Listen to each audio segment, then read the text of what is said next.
They said I was a footnote, background noise, a misfit, unimportant, too loud. Funny how that turned to kismet. Me and my truth, we sit real still, no sirens, let them scream in the daylight. Truth don't need alignment. I didn't want the headline, I saw the pattern. Opening my mouth made the whole room shatter. Try to keep it measured, flashing warning signs. Every time I spoke the truth, they called it crossing lines. I stayed out of the spotlight, studied every thread. Watched the story bend while they counted what I said. Never chased the platform, never begged the crowd. I was mapping all the quiet while they weaponized the loud. Not a drunk, but you can call me Boozey. There's a lot more here than simple beauty. It's my time, I'm showing you the real me. Formally introducing Boozey Beauty. Boozey Beauty. Boozey Beauty. Boozey Beauty. Daily in the gym, yeah, I build this body, but don't confuse the muscle with the mind inside me. Got the ladies watching when I teach that beauty, but the real flex is know exactly who I'm proving. Is deeper than looks, deeper than likes. I'm sharpening language, intellect precise. Full play, firm lines, boundaries set. I light my soul up, I don't need their respect. While they were boxed in, my heart clean, bold lies. I was face down, boxed in, hit from all sides. If they look beneath the noise, they'd see I never wanted fame, just wanted Pat seen. Not a drunk, but you can call me Boozey. There's a lot more here than simple beauty. It's my time, I'm showing you the real me. Formally introducing Boozey Beauty. Boozey Beauty. Boozey Beauty. Boozey Beauty. Snakes in the grass slithering in my phone. I walked out clean when the silence hit home. Diamond in the rough, no filter, no scene. Funny how the dirtiest hands claim pristine. Not a drunk, but you can call me Boozey. There's a lot more here than simple beauty. It's my time, I'm showing you the real me. Formally introducing Boozey Beauty. Boozey Beauty. Boozey Beauty. Boozey Beauty.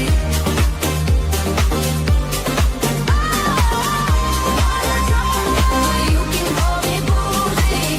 Raising backbone, rising beauty. I've been here, now you finally see. Say it right, Boozey Beauty. Boozey Beauty. Boozey Beauty. Boozey Beauty. Boozey Beauty.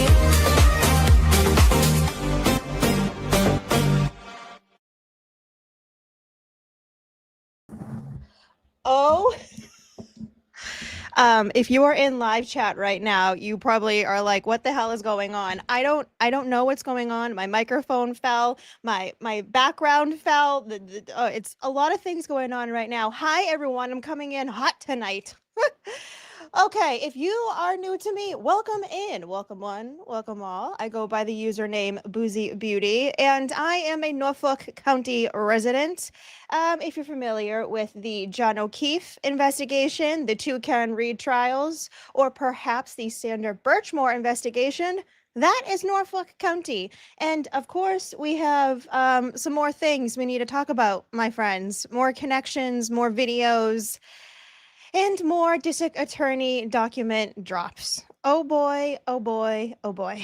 Okay, to my, I need to fix this. Sidebar, thank you replay crew for being here. Fast forward this for a second if you need to. To my live chat members, I have put up this Nightbot thing, which is supposed to help with spam and like trolls and things. I apparently have the settings on too much. Like it's like muting quite a few of you. So to my lovely moderators, if someone like permanently gets muted or something, feel free to like undo it unless it's like an actual troll. Nightbot is supposed to be here and being helpful, and Nightbot's being a little too helpful. Yeah, Nightbot is being a troll right now.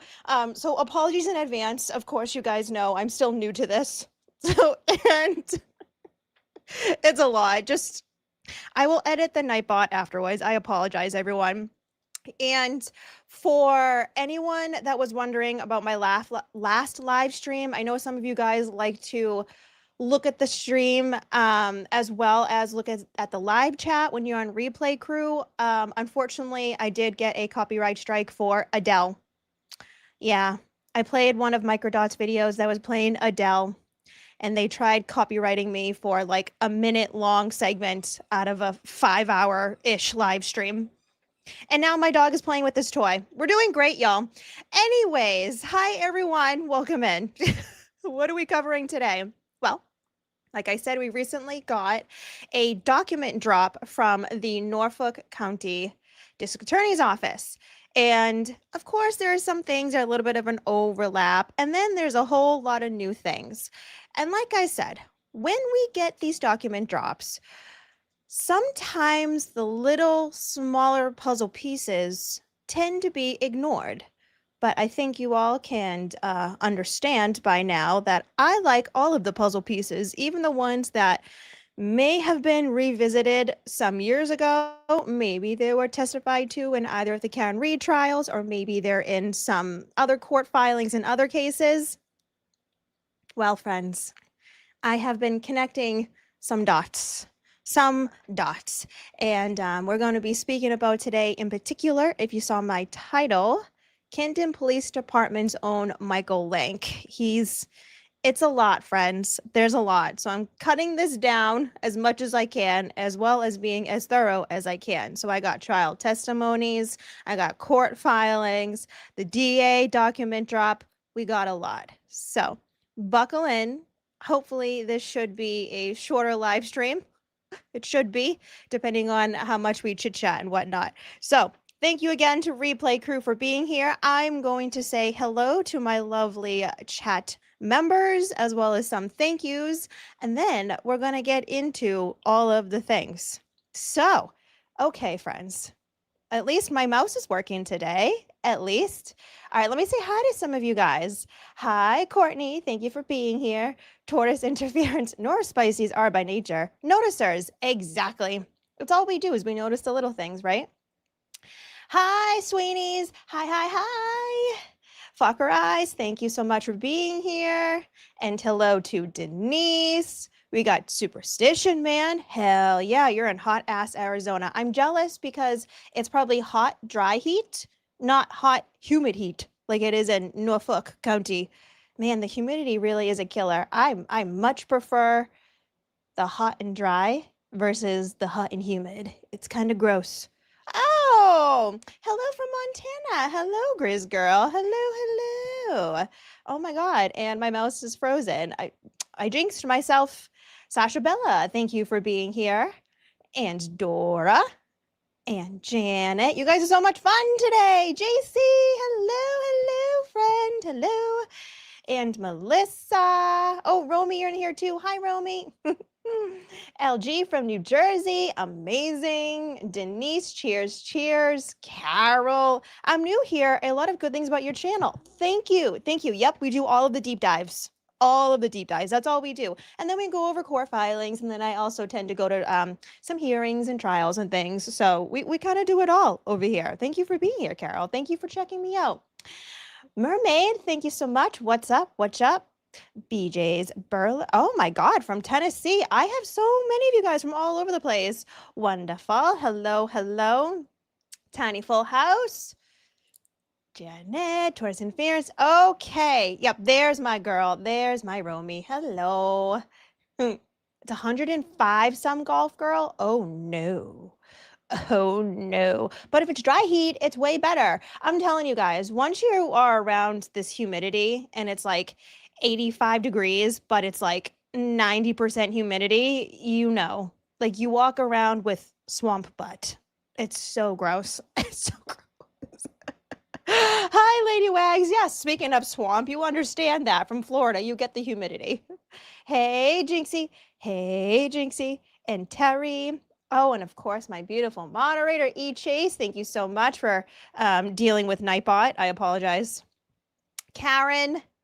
Oh, there's so many of you guys. Okay, let me see. Corey. Hi, Corey. Zed's dead. And Stones. Where'd you go, Stones? There you are. Stones, if you didn't see, I answered your question about the DA election and how to unenroll if you are a Republican and you want a chance to vote in the Norfolk County District Attorney's election. If you are a registered Republican, you have to unenroll. Otherwise, you're not going to be able to vote. The primary is when it's going to be decided. So that is September 1st. So Stones, I did answer you if you saw that on my community tab about the post on how to vote and do all of the things. All of the things. Okay. Now, let me say thank you to some people. And oh my goodness. Okay. Let's roll. I can't talk. I have coffee tonight, my friends. Your girl is running on empty. This is what I get when I go down rabbit holes. I don't sleep. Sad Cartman, thank you so much for becoming a member. I also adore your username. That is wicked funny. Thank you. And Stefanovas, I think I said that right. Thank you too for becoming a member.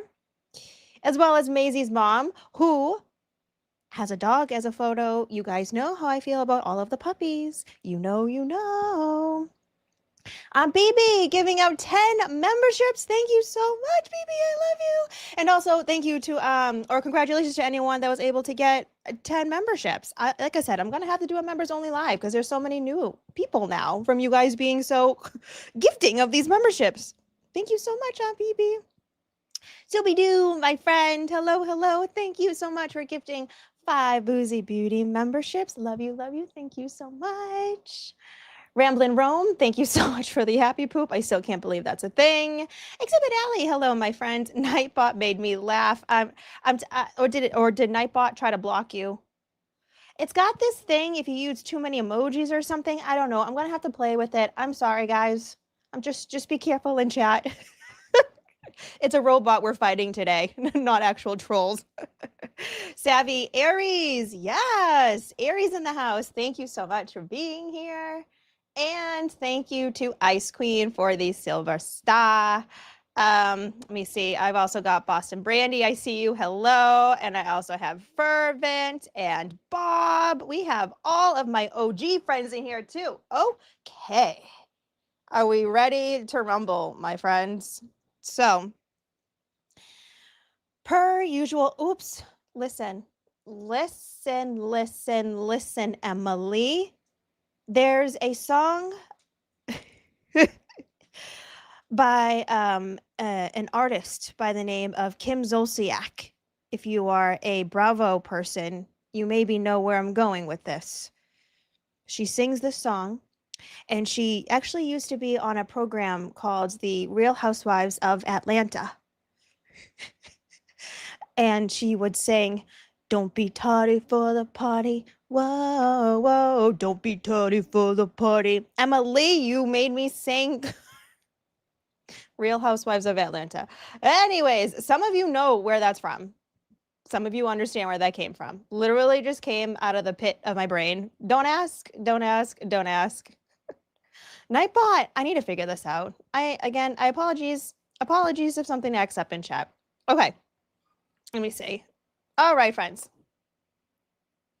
So, per usual, we have all of the things happen on Friday. Every other Friday, we get document drops, okay?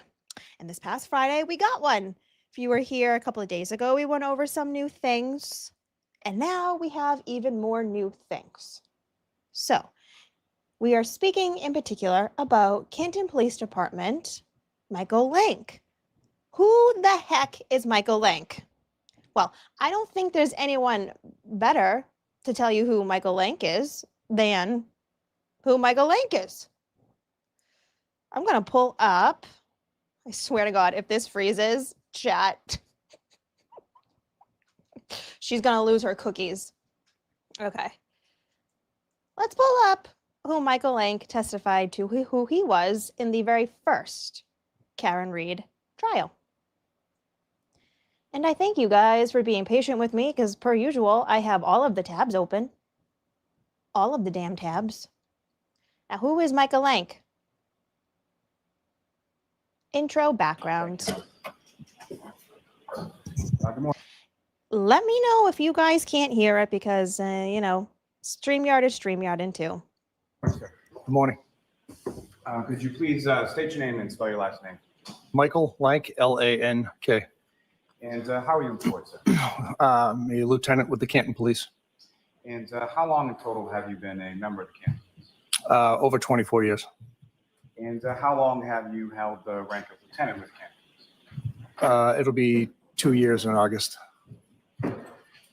Now, prior to, well, let me ask you first, with reference to your responsibilities as lieutenant, if you could explain to the jury just in general terms, what are your duties and responsibilities as a lieutenant? I oversee the gun licensing and patrol. And prior to working as a lieutenant, what was your role with the Canton Police before that?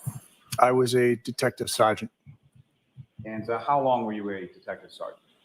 From September of 21 until August of 22. And during that time frame as a detective sergeant, what were your duties and responsibilities with regard to Canton Police at that point? To oversee the detective bureau, ensure that all reports were issued to respective detectives and completed. Now, you're also familiar with the role within the Canton Police of a sort of shift sergeant, is that correct? Yes. And if you could explain to the jury sort of what are the differences between what a shift sergeant does and what a detective sergeant does? Shift sergeant's primary responsibility is to run the daily shift, give out sectors to each of the cars, and dispatch cruisers to appropriate areas, so forth. And if I could turn your attention to the morning of January 29th, 2022. At some point after 6 a.m., did you receive a call in regard to a dispatch that your department had received? Yes. And who, if anyone, called you around that time? Sergeant Sean Goode. Do you know approximately what time Sergeant Goode called you? I believe it was 6:08. And with reference to that call, the initial call from Sergeant Goode, what, if any, information did he relay to you at that time? Sergeant Goode stated that there was a gentleman found in the snow at 34 Fairview Road, and he was in very grave condition. And he brought it to my attention that he was also a Boston police officer. So obviously, January 29, 2022, we are talking about John O'Keefe. And did you guys notice how he remembered down to the minute what time Sean Goode called him? Pin that in the back of your noggin for a second. We'll come back to that. And subsequent to that, through the course of your investigative work on this case, did you learn who that unresponsive male was? Yes. And who did you learn? John O'Keefe. And upon receiving that call, where did you go? I went to 34 Fairview Road. And if you know about what time would you estimate that you arrived in the area of 34 Fairview Road? I live fairly close, so I was on scene by, I believe it was 6:24, 6:25. And he even knows down to the minute of what time he showed up to 34 Fairview Road. Now, chat, the interesting thing about Michael Lank and where he lives, it's very interesting. Do you remember, just like a little sidebar, do you remember how Ian Whiffen was talking about John O'Keefe's stair data, right? The 3 set of stairs up and down, all the things. And remember how Ian Whiffen said that occurred on some kind of hilly road. Guess who lives on said hilly road? Oh, if your guess is Michael Lank, you're correct. If you were to know this road, it is I remember walking down this road as I was volunteering some time in Canton, helping pick up their trash, literally. Hands in maggots, literally. Me screaming bloody murder. Actually, me and Dennis Sweeney screaming bloody murder. Anyways, I remember starting at the end of that road and looking down it, and I was like, wow, this has to be the straightest and flattest road I may have ever been on. It quite literally reminded of like the roads in New York, except residential. You know, the straight and square. That is literally this road. And how interesting that Lank lives on that road too. It's just so the Kansas road. Oh boy. Now, as you can see, he was somehow remembered that Sean Goode called him at 6:08. He knew that he arrived to 34 Fairview at 6:24.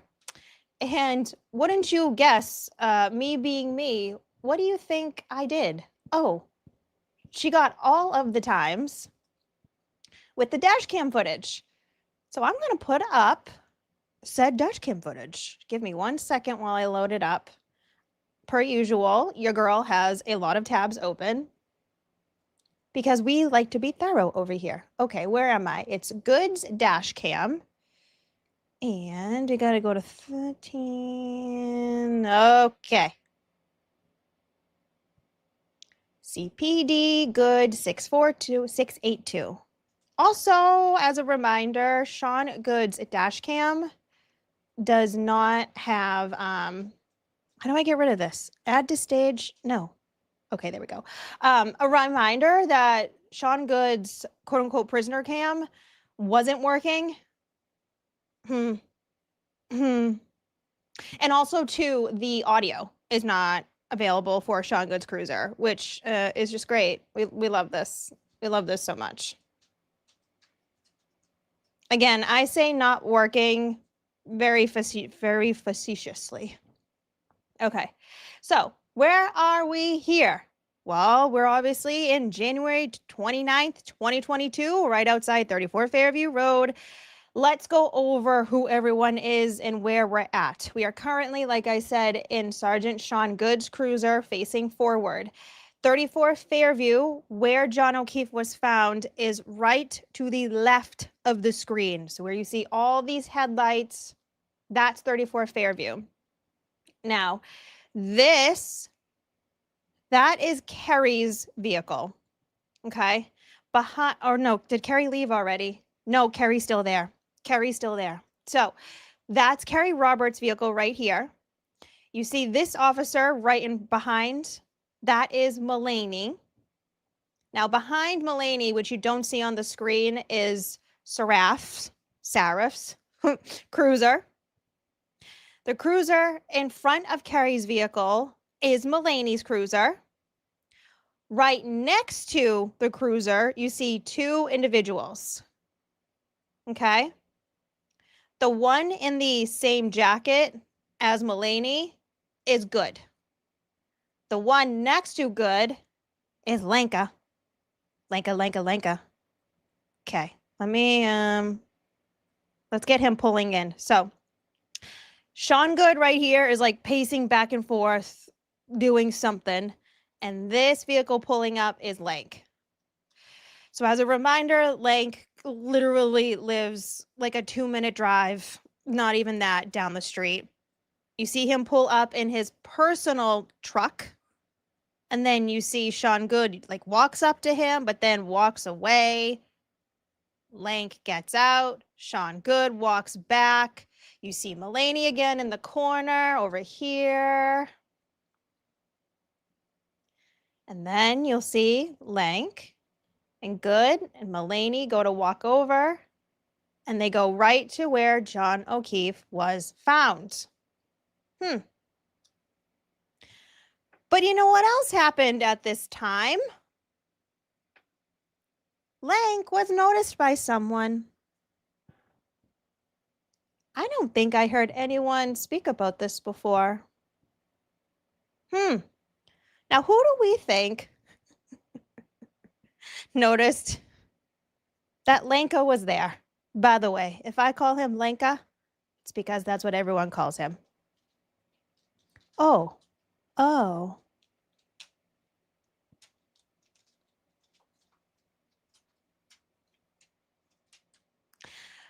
I just transported you to interior of Officer Saraf's vehicle. Remember, this is the vehicle that is right behind Kerry Roberts' vehicle. And it's pretty much parked right next to Sean Goode's. I would say Saraf's is like maybe a foot or two ahead of Goode's, and Goode is parked in the middle of the street. I'm going to have all of you listen pretty closely, okay? Listen closely to what you hear. Oh, I need the sound. Okay, there we go.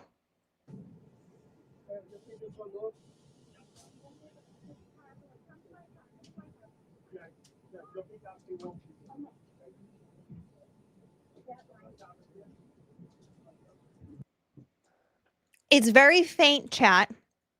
Very, very faint. Let me reverse it again so you guys can hear. I think it did 2013.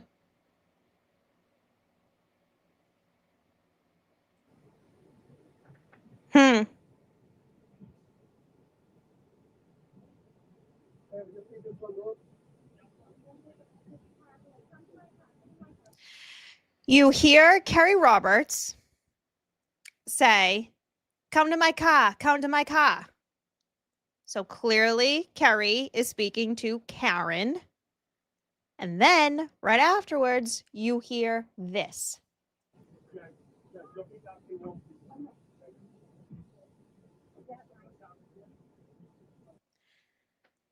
Jennifer McCabe.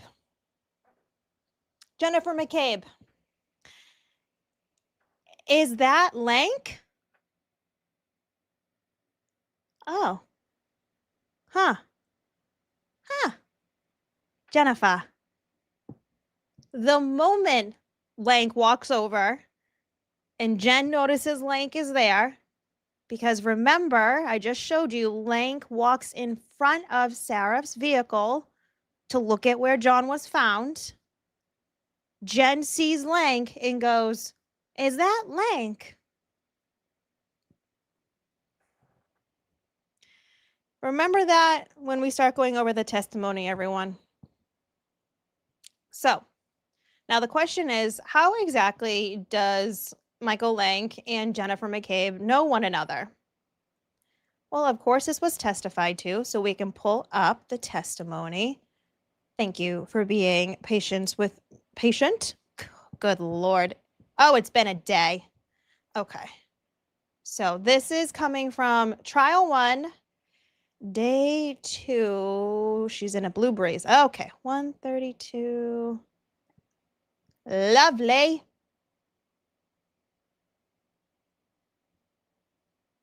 And let me just make sure I don't have it muted for you guys either, or on fast.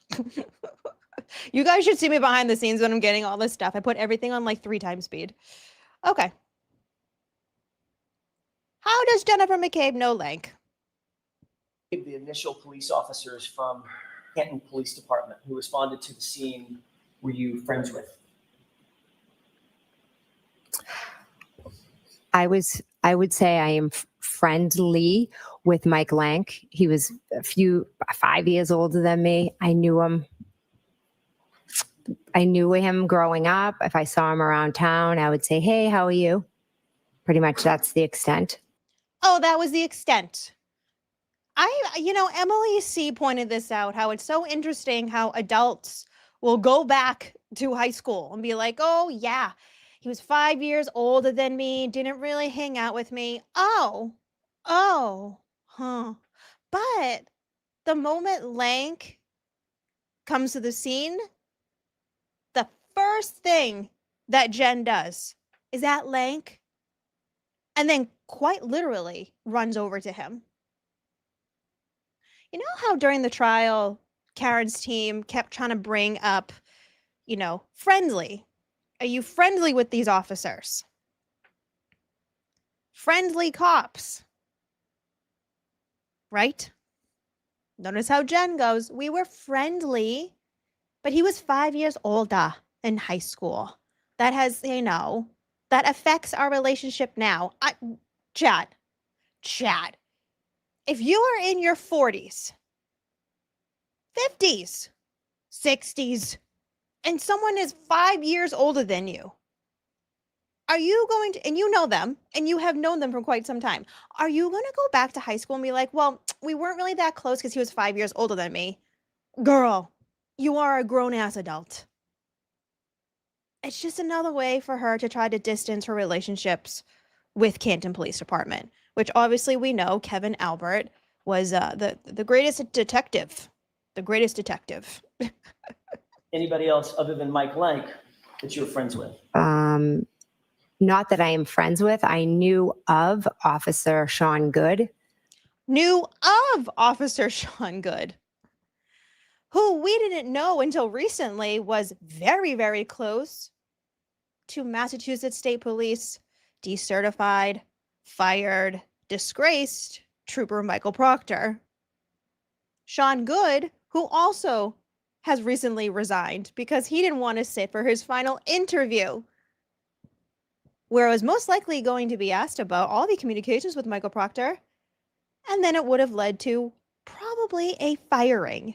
So in order to allegedly save his pension, he resigned. Isn't it crazy how we now look back at trial one testimony and all the things that we have learned in the last, 2.5 years, give or take? But I wouldn't say I was friends with him. I just knew who he was. And you also knew that Officer Lank was very good friends with the Albert family. Good friends, yes.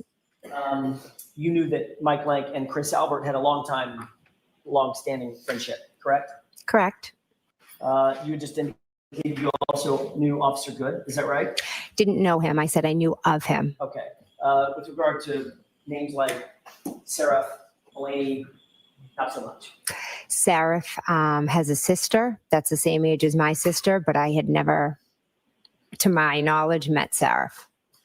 And of all the officers who responded to the scene, the two who actually went inside the Albert home to talk to Brian Albert and others was, in fact, Mike Lank and Officer Goode. I don't remember Officer Goode in the house. I only remember Officer Lank. You sure about that? You sure about that? Well, it's a good thing we have all the dash cam footage where I meticulously went through all of the times. So guess what we can do, chat? We can give a little refresher. Let's give a refresher for Jennifer. Okay. I'm going to go back to Goode's dash cam. Oh, I love this. Okay. Now here's the dealio. I tell you guys all the time, I have this Google Drive, right, where I look at all of the things. So Michael Lank arrived at 34 Fairview in his personal truck at around 6:24 a.m. What's interesting is what happens about 10 minutes later at 6:35 a.m. Let me pull this up for you guys. So this one, you're going to have to look a little bit tighter on the screen because Goody pulled his vehicle back a bit so that the, ambulance could drive away with John in it. So now you see a more further away shot. Again, you see the flagpole, 34 Fairview. You get to see more of the scene. Like I said, unfortunately, you're a little bit further away from the officers. Now, at this point in time, let me see. Carrie is kind of walking around her vehicle. Karen is in Carrie's vehicle. Then you still have those same 4 officers. The officer that is closest is Lank. Then you've got Seraph right here. He looks like he's more all in black. Then you have Mulaney, where you can kind of see Lank's headlights. And then next to Mulaney, we have Goody. So what you're going to see is you're going to see Kerry kind of walking around a little bit, and then try to keep an eye on as best as you can of Lank. Like I said, he's the one that's closest to Kerry's vehicle. We should be able to. Oh, and I'm sure some of you are wondering where Jennifer McCabe is. About a minute before this, she walked into 34 Fairview Road.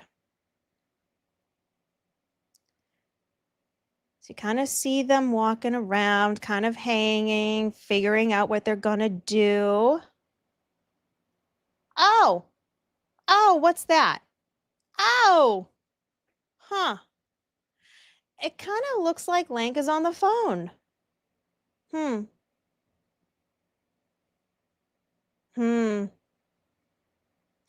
Well, gee golly.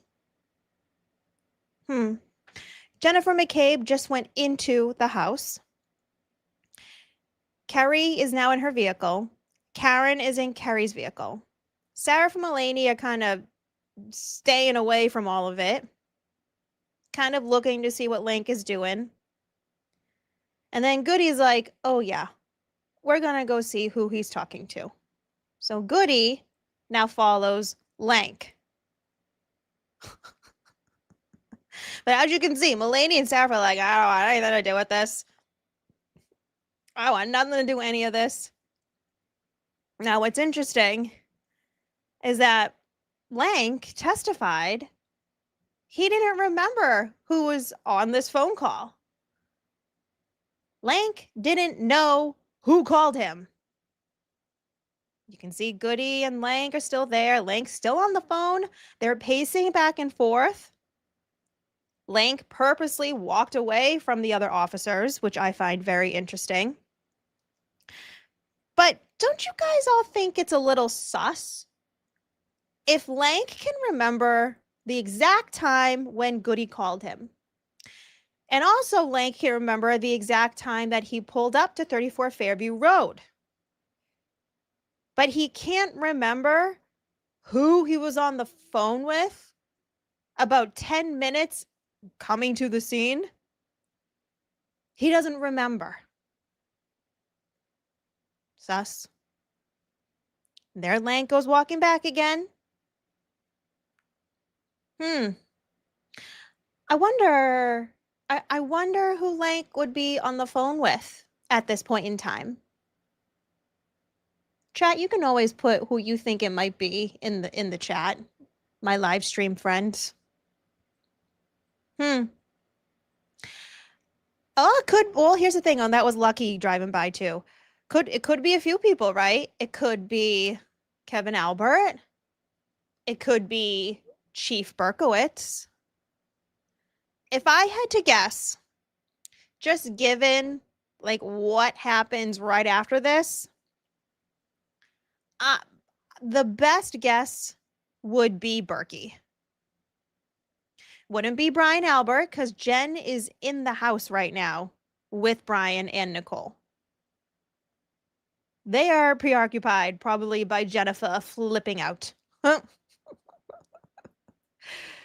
So, you can see Lank now has hung up the phone. That was a little over 3 minutes, my friends. A little over 3 minutes. Right afterwards, I would say give or take like 20 seconds-ish, 30 seconds maybe, Lank himself makes a phone call.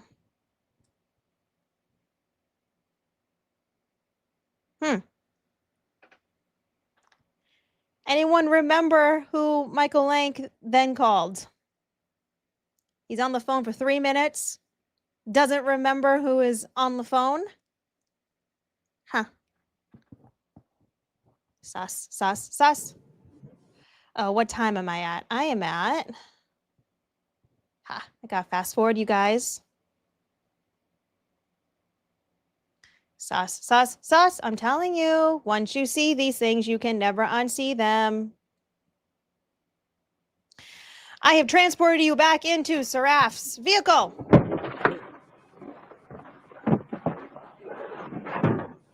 Hi, Sergeant Lank with the Canton Police. How are you? Good. So I'm just responding to a scene now. We have a Boston police officer that was just found in the snow here, and does have some trauma to his head. Not sure if he's been in a fight or whatever. Our medics don't believe he's going to make it. I'm doing my best to try to preserve some sort of a scene down here, but it's fucking brutal, with the weather. But yeah, I'm not sure if I mentioned that he's a Boston police officer also. I'm gonna section her so we know where she is. Yeah, Karen Gilbert. So I forgot I had the exact time in my notes.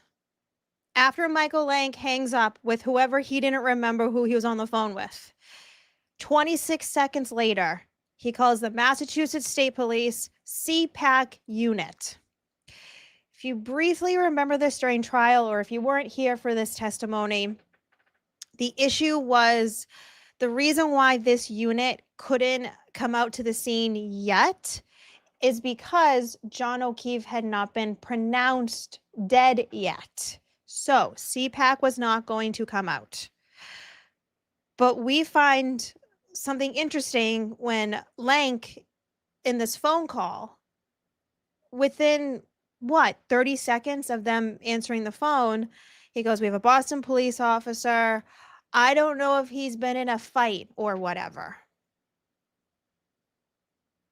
Because John's body looked like he had been in a fight.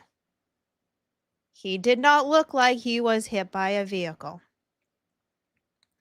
Because I'm telling you right now, if you've ever seen photos of someone actually hit with a vehicle, call it clipping or straight on, that's not anything you will ever forget about. Telling you that right now. There was actually a presentation in Judd Welcher from Aperture. He, in his presentation, his PowerPoint, he actually showed a victim. And he also listed all of the injuries that this victim, this other case that he had worked on. And boy, oh boy, did Aperture tell on themselves with that one. We'll also notice too, right before I hit the pause on this clip, you hear Sean Goode go, "Oh, I'm going to section her." Sean Goode is specifically speaking about Karen Reed, because at this point in time, Carrie Roberts and Karen Reed had driven off in Carrie's vehicle. Karen was making some concerning comments.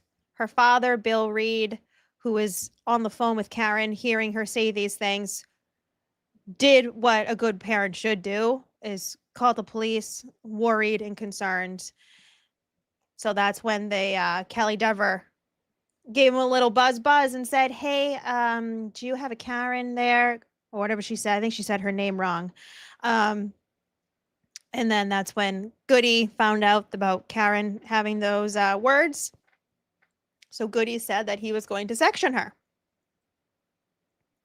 But what also happens at this point in time, at 6:40 a.m., after getting the dispatch call from Kelly Dever, Sean Goode is seen texting on his cell phone.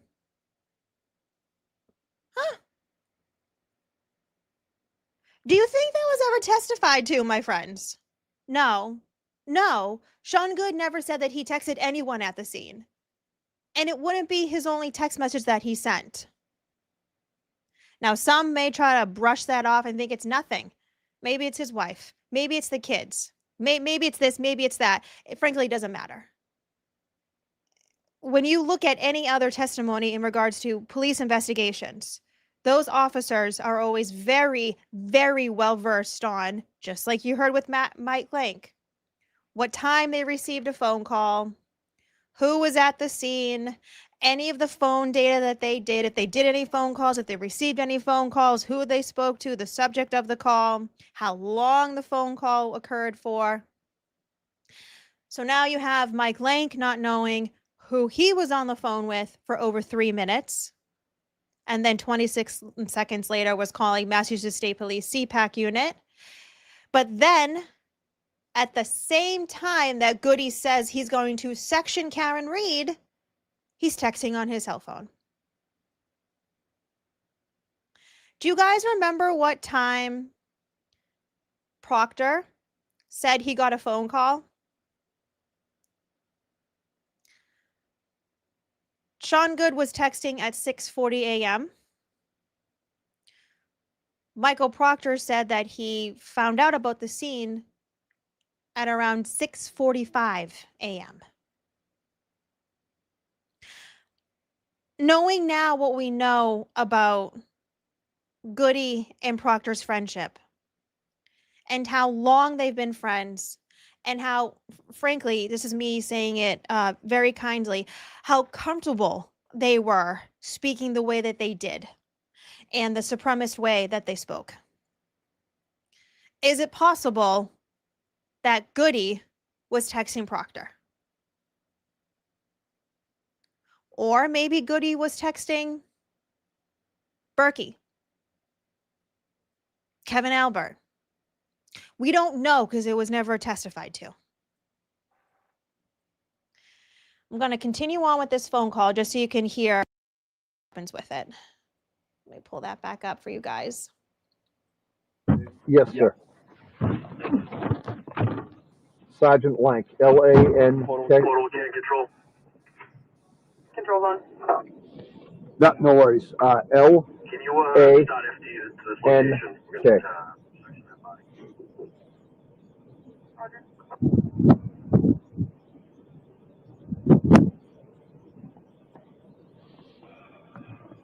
34.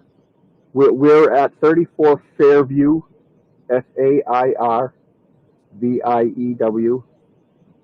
Road, and that's here in Canton. Yes. No, it is not.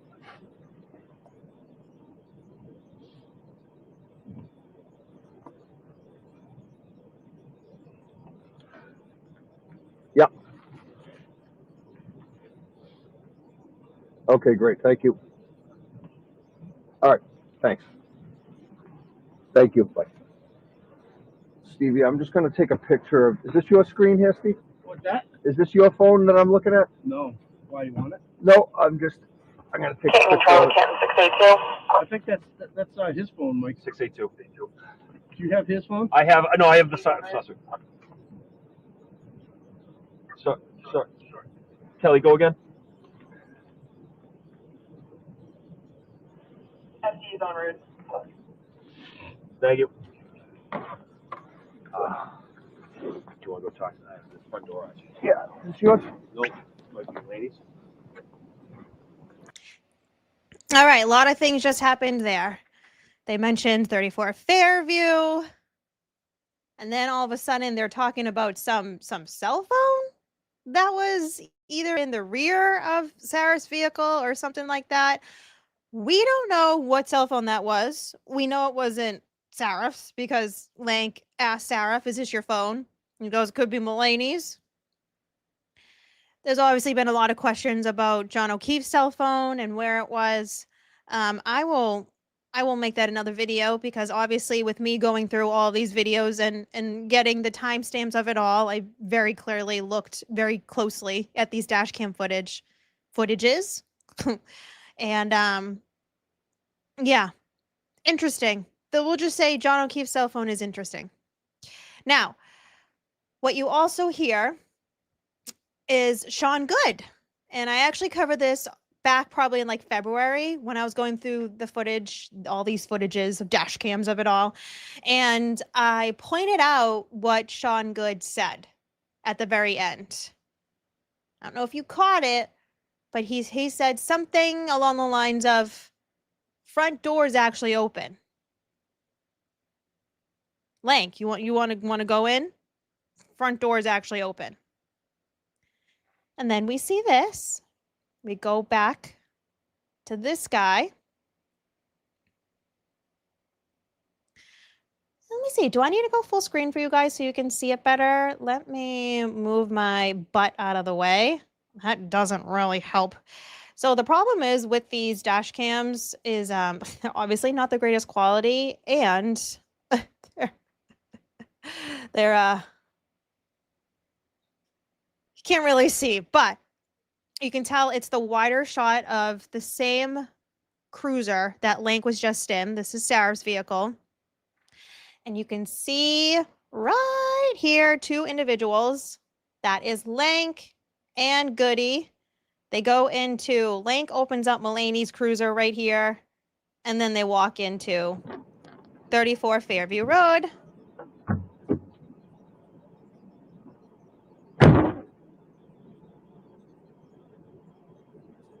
And you'll be able to see them in a second. There's one, there's the other. So this is where people tend to focus on the wrong thing. So I know you saw Sarah bashing his windshield wipers, and then you also see Kerry and Karen pull up. But I don't want you to, don't be looking at anything else besides these 2. So you see them walking by Coco's vehicle. You see the second one by Coco's vehicle. And if you follow them, you'll see that they walk up. And you can just barely see them enter in right now.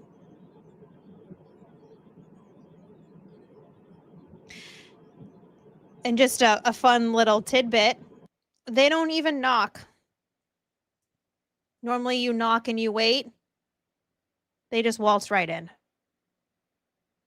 So assumingly the relationship between Lank and the Alberts, it's safe to say that with the door already open, either Brian, Nicole, or Jen opened up the front door. If we had to guess between the 3, it was probably Brian. Kept the door open, put on the outside light. Sean Goode said that the door was open. Lank and Goode go to walk over, and Lank just waltzes right on in. The reason why I'm pointing this out is to show just how close these individuals are. And this is the nitty-gritty, tiny puzzle pieces that tend to get missed in all of the big things and the whole realm of it all. So, going over my timeline, just so you guys know a little bit more what happens after that. We do that, and I will fix myself. So, 6:43 a.m., Lank and Goode enter 34 Fairview Road for roughly 20 minutes. Okay. If you remember, I just pulled up that testimony from Jennifer McCabe where she goes, "Oh, I don't remember Goode being in there." I think part of the reason why Jen was a little miscombobulated is, in my opinion, wasn't because she was miscombobulated and traumatized because she just found her dear friend, the guy in the snow, on her brother-in-law's front lawn. No. She was calling Matt. Matt was calling her. All the things going on in that early minutes of this investigation. Remember, the 911 phone call was at 6:04 a.m. Lank and Goode entered at 6:43 a.m. That's not that long in the whole scheme of it all. And to not remember that Goody was in there for 20 minutes, you don't remember that? Because what's interesting is while Goody is in 34 Fairview, he actually makes a call over to dispatch to Kelly Dever.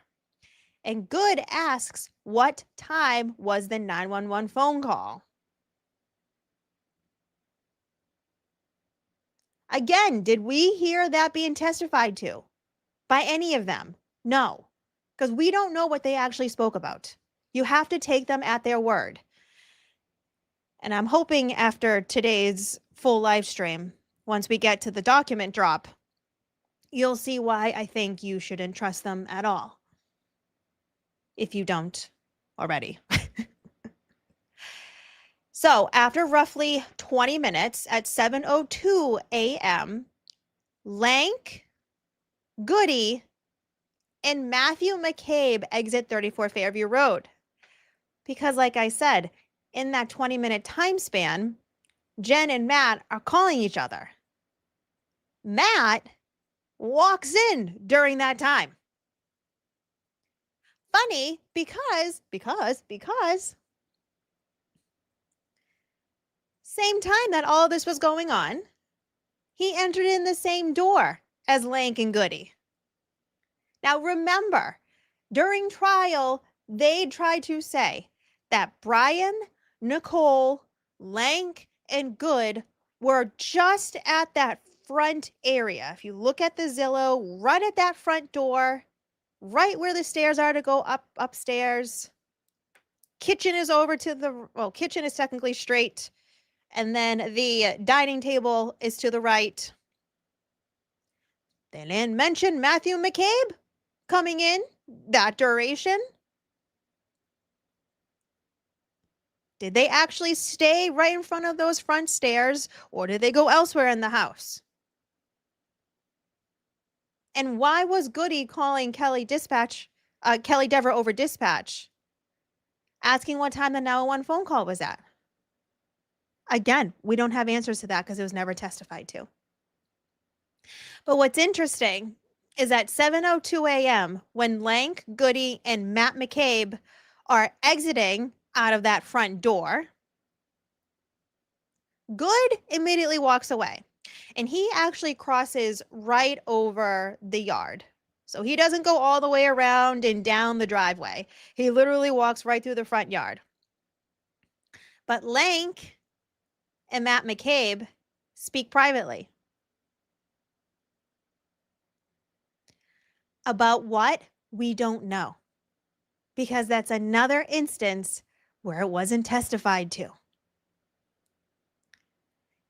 So during testimony, you have Jennifer McCabe saying that, oh no, he was 5 years older than me in high school. I don't know who it is. You don't have her saying anything about any of these other conversations. And now randomly, we have on dash cam that Lank and Jennifer's husband, Matthew, are having a nice little private conversation. What did they speak about? No idea. No idea. What's also happening, as Goode goes in front of it's Sarif's vehicle at 7:05 a.m., Goode is texting again. Why does that matter? Well, if you remember, when Lank was on the phone with CPAC, Goode said that he was going to section Karen Reed. He said Karen Gilbert. Gilbert was where her house was, Gilbert Street. I don't know how he just pulled Gilbert out of his behind. Clearly, at one point, he had her driver's license, because there's no other way you would get the Gilbert without looking at her driver's license or something. So not only is he texting right when he's sectioning Karen Reed, he's calling into dispatch, going to section Karen Reed. But now, 3 minutes after he exits 34 Fairview Road, where he's inside with Lank, Brian Albert, Nicole Albert, Jen McCabe, and Matt McCabe for 20 minutes, right when he exits, he's texting someone else.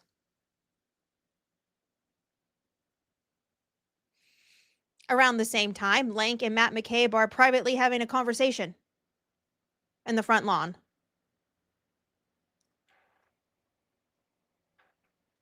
But then, flash forward another 3 minutes, Paul Gallagher arrives. And again, he's another one that pulls up in his own vehicle, right? He's not in a cruiser, he's in his own truck.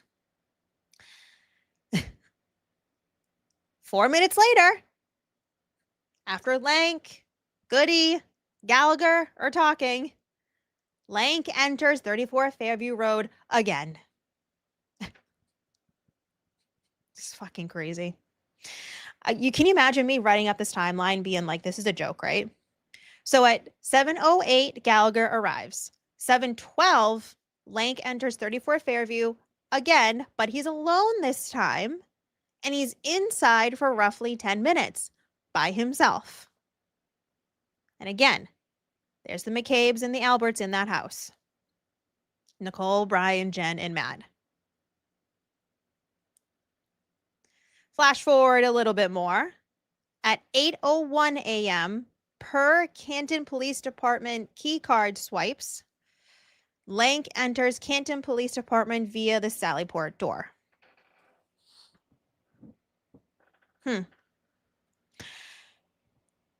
So again, let me give you a little reminder of all of that.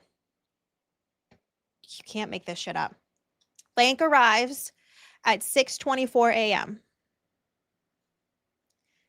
The moment Jennifer McCabe sees him, she runs over to him. Is that Lank? They're talking. 10 minutes go by. Jen goes into 34 Fairview Road. Like a minute later, at 6:35, Lank gets a phone call. He doesn't know who calls him. The phone call lasts 3 minutes.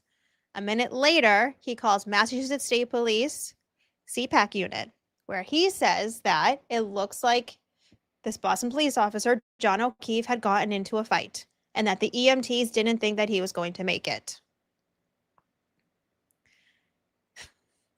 At 6:40, Goode is seen texting on his phone after he said he's going to section Karen Reed.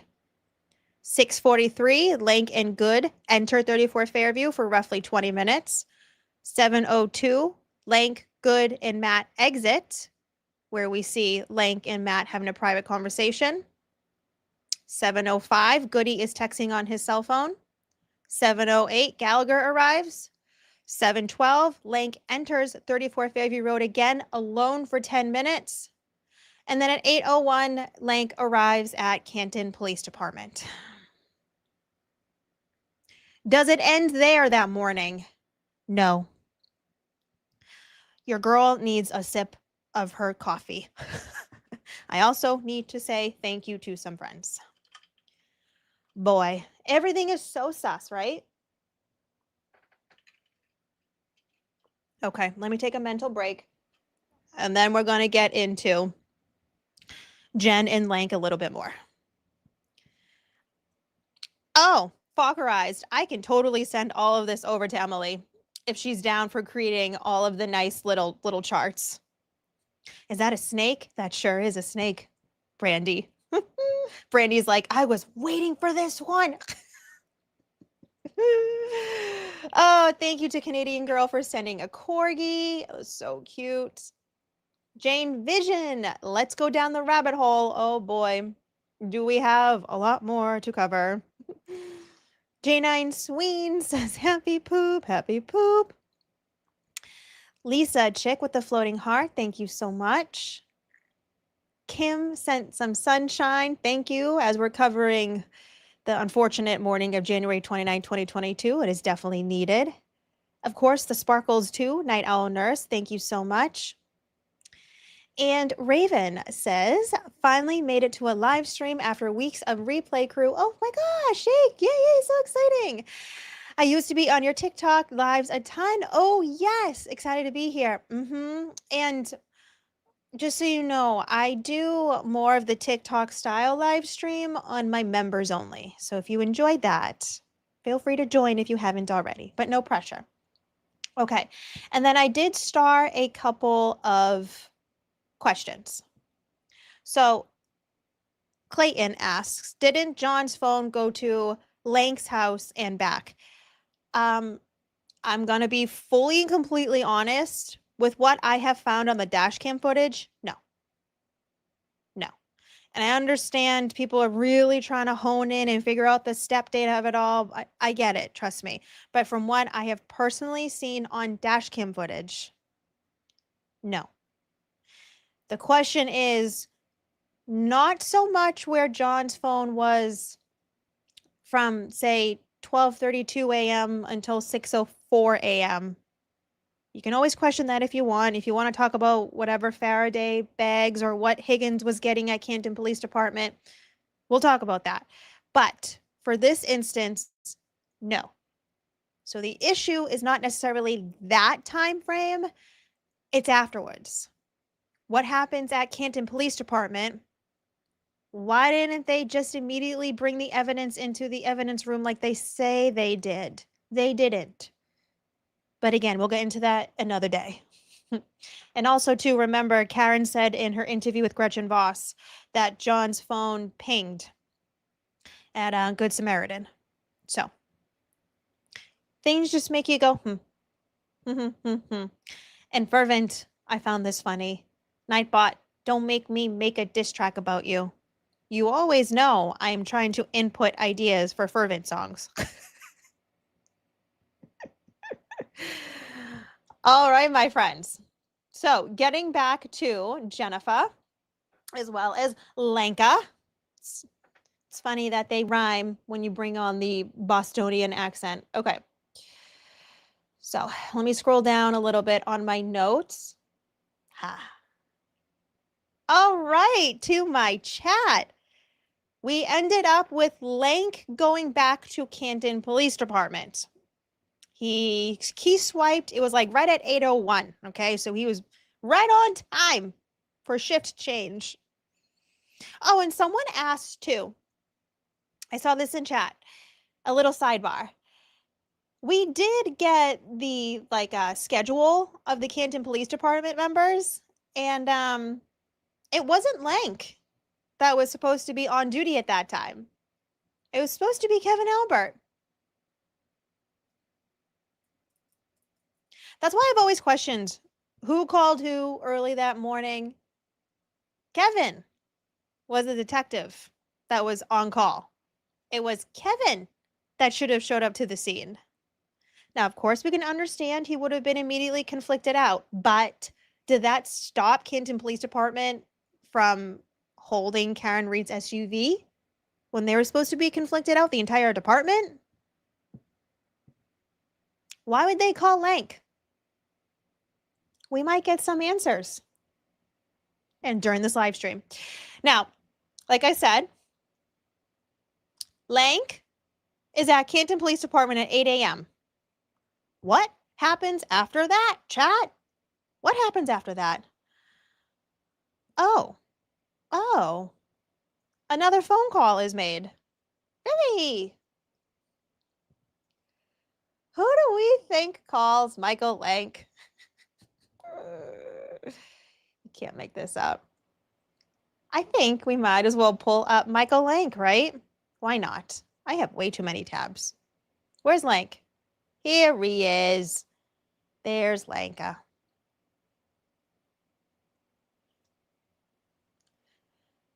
So Lank, who calls you? I need to fast forward to 26. Okay.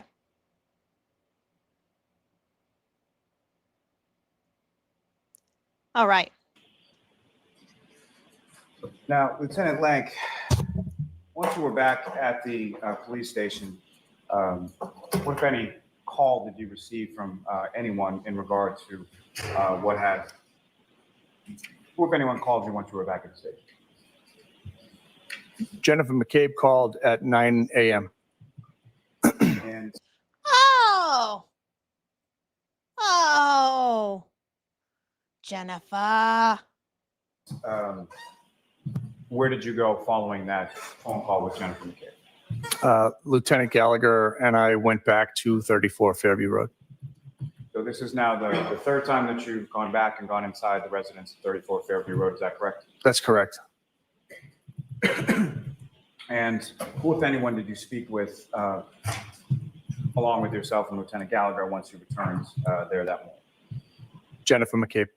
Okay, but how long a period of conversation was that second conversation that you had with Ms. McCabe? Between 5 and 10 minutes. And then following that, where did you go from there? Returned to the police station. So at around 9, Jennifer McCabe calls Lank and was like, hey, can you come back? I just remembered something. I just happened to remember something. I think we can pull up to see exactly what Jennifer says, right? So let me see. Trial 2. Issue is Jennifer McCabe has so many videos because she testified so much that it's quite confusing. Okay, April 30th, 2:33. All right. All right. Let's see what Jen has to say about it. I met with a lot. I don't really remember specific days. Do you remember a female trooper? Yes, I do actually. In your house? Yes. At your house? Yes. That was around 3 days after the incident. Was it Tuesday maybe? Yeah. Oh man, did I pick the wrong? No, 1:29 a.m. communications, 2:33:57. Oh, we're almost there. I don't know. I wasn't there. I think so. All right. Whenever you're ready, Mr. Jackson. Thank you, Your Honor. Ms. McCabe, I want to draw your attention back to the morning, later in the morning, after you're back at 34 Fairview, after the police have already cleared the scene, and you're back with your friends and family inside the home at 34 Fairview. We've already talked about the fact that the witnesses were not sequestered in any way. They were not separated in any way by the police. Is that right? We were just sitting together with friends and family. So yeah, no. Everybody was free. All the friends and family that were in there were free to talk amongst themselves, which you did do, correct? Yes. All right. Everybody had the opportunity to say their piece and to listen to others say their piece as well. We had conversations. There was really nothing more than that. At some point you did, I think you mentioned this on direct examination, you did reach out to Mike Lank. Is that right? Yes. Remind us who Mike Lank is in your world, in addition to being a Canton police officer, or police sergeant, I think he was at the time. Who is he in your world? He was just a local guy that I, knew, was friendly with. And had gone to high school with? No. Was he ahead of you in high school? We weren't in high school at the same time. Got it. He was about 5 years ahead of you, is that right? Yes. Okay. But you've known him or known of him from basically childhood or young adulthood. Yeah, I just knew him from around town. At some point, you decided that you were going to call Sergeant Lank back to the scene because there was a piece of information that you wanted to provide him again. Provide him so he needed to come back again. Yes. Ultimately, you called him on his cell phone, right? I did, yes. So you were close enough that you had his cell phone number. He had your cell phone number. No, I didn't have his cell phone number. Where'd you get that number? I asked Julie Albert for that number. So Julie had his cell phone number. Yes, she did. And Julie Albert had Michael Lank's cell phone number. Julie is Chris's wife. Yes. She was at the location. Yes. When I say the location, 34 Fairview that morning, Yes. as was Chris. He came at some point. I don't know if he was there when I called Officer Lank or not. As was Brian Higgins, correct? Yes, he was. He came back over to the location as well. Yes, he did. As a matter of fact, it was Brian Higgins who suggested that you reach out to Officer Lank. I'm not sure if it was him who suggested it. Huh. Someone suggested to you that you reach out to Officer Lank. Is that right? As I was sitting there remembering things, I believe, I can't say who did or didn't. So as you were sitting there remembering things, you weren't just remembering things, you were remembering things and then telling others things that you remembered. Oh, absolutely. So Yes. others were absorbing whatever information you were providing to them and vice versa. No one was really providing me any information because they didn't know what happened. Sorry, go ahead. Okay, I'm sorry. I was just sitting there trying to recount what had transpired since I got that 4:53 phone call. Huh. It's funny, she knew the exact time that John O'Keefe's niece and Karen called. But what did we just learn? Oh, okay. So now we know that Jen called Lank on Lank's cell phone. Jen got that phone number from Julie Albert, who is Chris Albert's wife. Chris Albert and Julie Albert are the parents of Colin Albert. Julie Albert is sisters of Jillian Daniels, who is besties with Courtney Proctor. Courtney Proctor, who is Michael Proctor's sister. Huh. So you've got a first responder Goody who is very, very close with the lead detective case officer, Michael Proctor. And now you've got Jennifer McCabe, who is calling Lank, whose number she got from Julie. Keeping all in the family.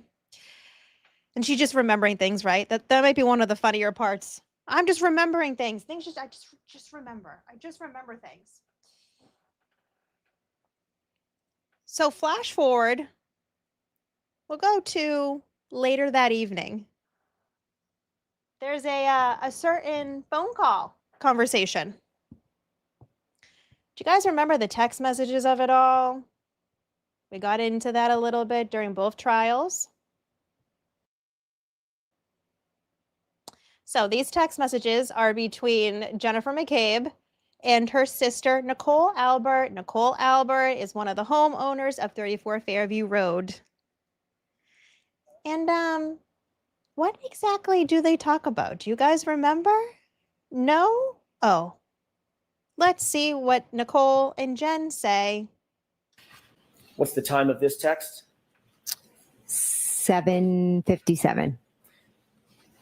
This is from you to Coco, to Nicole. Yes. What does that text say? Any update? What did you mean by any update? I meant, had she heard anything or learned anything new? Next text, please. Do you see a response from your sister to you? Yes. What does that say? We'll get more info tomorrow. Don't want to text about it. Next text, please. Is this a text from you to your sister, Nicole? Yes, it is. What does that say? Right. Right. Next text, please. So at 8 o'clock on the 29th, Jen and her sister Nicole are texting. And Jen is texting Nicole, do you have any updates? Well, what was happening a little bit earlier at 34 Fairview Road? The CERT search. It's always hard to say that. Don't say that 10 times fast. Search, search, search, search. Remember, that's when they found like 3 pieces of taillight. It was Brian Tully. It wasn't your Buchanan Michael Proctor. Brian Tully, O'Keefe. No, sorry, just Keefe. O'Keefe is John O'Keefe. Then there's Connor O'Keefe, who's the trooper. I know, it's a lot, friends. So Jen texts Nicole, do you have any updates? And obviously, Nicole doesn't want to text about it. So she goes, we'll get more information tomorrow. Well, I wonder why you just wouldn't want to talk about it. Nothing nefarious is going on, right, guys? Why can't you just text about it? Oh, and what happens tomorrow?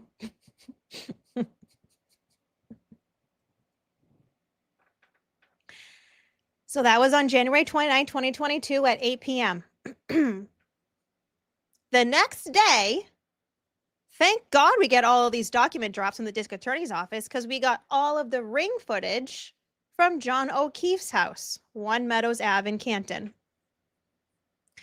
The next day, Jen and Carrie, as well as a gaggle of their kids, go over to John O'Keefe's house because they were having, it's very common when someone passes away. As you know, people like to gather. So Jen, Carrie, the gaggle of kids, they go over to 1 Meadows and they spend over 5 hours there. 5. Okay. I didn't realize Jen and Carrie were that close to the O'Keefes, but okay. From there, we learned this from the TUI drop from the feds. Karen's team, the DA's office, and none of us would have not known about this information had it not been for the federal investigation.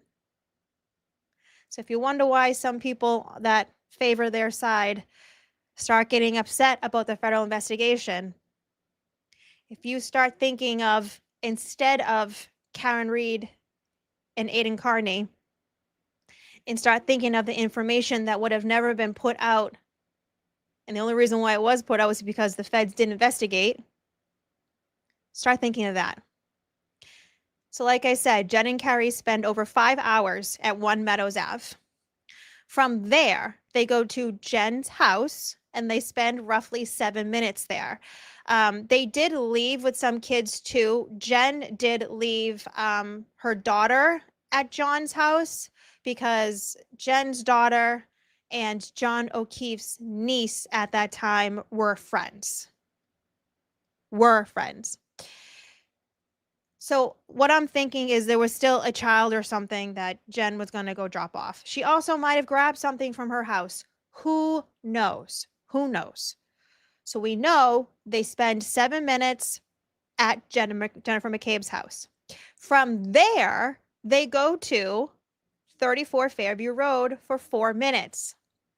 Jen says they're just doing a drive-by, definitely didn't talk to anyone. During testimony, they were saying that, maybe they picked up Nicole Albert. Alan Jackson was cross-examining Jen. I don't think anyone entered Carrie's vehicle, but I do think it's very possible that Jen did speak to either Nicole or Brian. Quickly went inside to say or do something. Maybe again, Jen was grabbing something. Who knows? Because then right afterwards, they go to Michael Lank's house. We'll get more information tomorrow. Right. And where does Jennifer McCabe go the next day for 45 minutes? Canton Police Department, Michael Lank's house. Ay. Nothing nefarious though, right, chat? No. Okay, so this is another trial 2 testimony. And I have it as May 2nd. Oh my God, I have way too many of Jennifer McCabe's videos on my screen. So I said, guys, she has so many. So many friggin' testimonies. Okay, what's this? May 2nd. Okay. Thank you guys for being patient with me as I load up all these videos. I do appreciate it. Make sure you have hit the like button on the live stream. Okay. We'll share this screen with you guys. Oh boy, add to stage. Okay. Let's see what Jen has to say about that.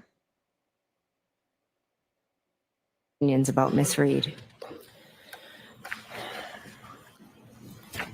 I want to change gears for a second, Ms. McCabe, and ask you about that visit that you took to Michael Lank's house. May I approach, Your Honor? Yes. I just don't want to keep these at the podium. Thank you, Your Honor.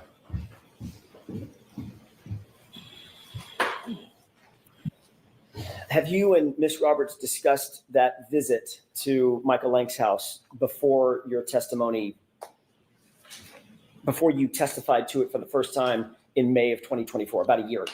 Did y'all discuss that at all? I don't recall. You testified under oath in that proceeding that you went, and I want to be very clear about this, that you went from One Meadows, the O'Keefe residence, John O'Keefe's residence, directly to Michael Lank's residence, which is in another neighborhood in the same town, correct? Yes, we went. Correct. And you indicated that you were there to drop off one of Carrie's daughters. Is that right? Yes. That's how you testified in May of 2024, about a year ago. Yes. Just a moment, Your Honor. Yes. You spoke to Lieutenant Tully about this very same visit on May 10th, 2024, before your actual testimony in that other proceeding a year ago, correct? Yes. All right. And what y'all talked about was your visit and your travels over to Sergeant Lank's, by the way, Sergeant Michael Lank of Canton PD, correct? Yes. The same Michael Lank that we've talked about. Yes. You talked to Lieutenant Tully about that trip over to Michael Lank's house, correct? Yes. You indicated that in that interview with Lieutenant Tully that you went over to the Lank residence with Carrie Roberts to pick up her daughter at the residence, correct? Not to drop her off, but to pick her up. She was with us at Meadows, so we dropped her off. Right. I know that's what your testimony was a couple days ago. Mhm. I'm asking, when you talked to Lieutenant Tully on May 10th, 2024, before your testimony last year, did you tell Lieutenant Tully we were actually there to pick up her daughter? That's why we went to Michael Lank's house. That's why you went to Michael Lank's house. I went to Michael Lank's to drop her daughter off. What did you tell Lieutenant Tully? That I went to drop her off. So you didn't say pick her up to him. I don't believe so, no. So if he said that, that would be another example of an incorrect report. Sustained. Do you remember exactly what it was that you told him during that interview? I know that Lexi was with us at Meadows Ave and we dropped her off at Mike Lank. So if he mixed up pick up and drop off, that could have happened. But we had Lexi with us and we dropped her off there. Okay, so you believe that may have been his mix-up, not yours? Okay. Sustained. Is that, I'm sorry. Do you remember exactly what it was that you told Lieutenant Tully during that interview? I know I said that we dropped her off.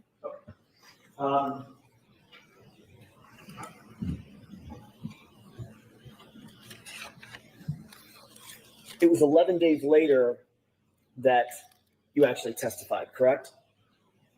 11 days later from After the interview, about 10, 11 days after the interview with Lieutenant Tully, that you actually testified in court about in a proceeding about this issue.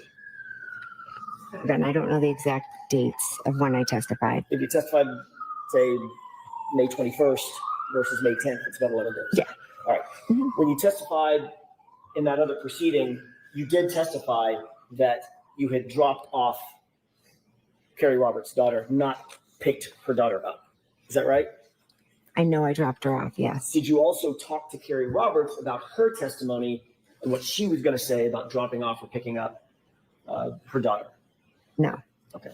You never talked to her about it before you testified or before she testified last year? We both know what happened, so I'm just asking if you had a discussion. That's all I'm asking. I have no idea if we discussed that. So you might have.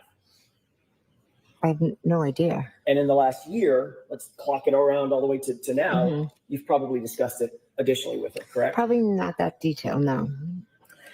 Now, you also indicated, by the way, the reason that this subject matter came up with Lieutenant Tully is you were confronted with certain location data records indicating that you were at Michael Lank's house for a period of time, correct? The feds. Sustained. Feds. Ask it differently. Were you provided any records and asked about records that showed that you were at Michael Lank's house on January 30th, 2022? I was asked if I had gone to Michael Lank's house, and I had, to be honest, I had completely forgotten because those days were just a complete blur. But then I how remembered convenient. that after we left Meadows Ave, Oh. we did drop her daughter off at Oh. Michael Lank's. All right. Do you recall ever seeing a document, seeing something that indicated that you were actually a piece of paper, a document, a record, anything indicating that you were seen at Michael Lank's house through GPS location data forms? Did I ever see a record of that? Correct. Did Lieutenant show? No, he didn't show me a record. He just asked you about He it. just asked me. Did he tell you during that course of that interview that he had been provided with GPS data records indicating that you went to Michael Lank's house? I don't remember the specifics of what he asked, but I know that he did ask me if I had been there. Did he tell you that he had received those GPS data records from the defense? Sustained. Did he tell you anything about receiving any documents from the defense that prompted the question where you were on January 3rd? I don't recall.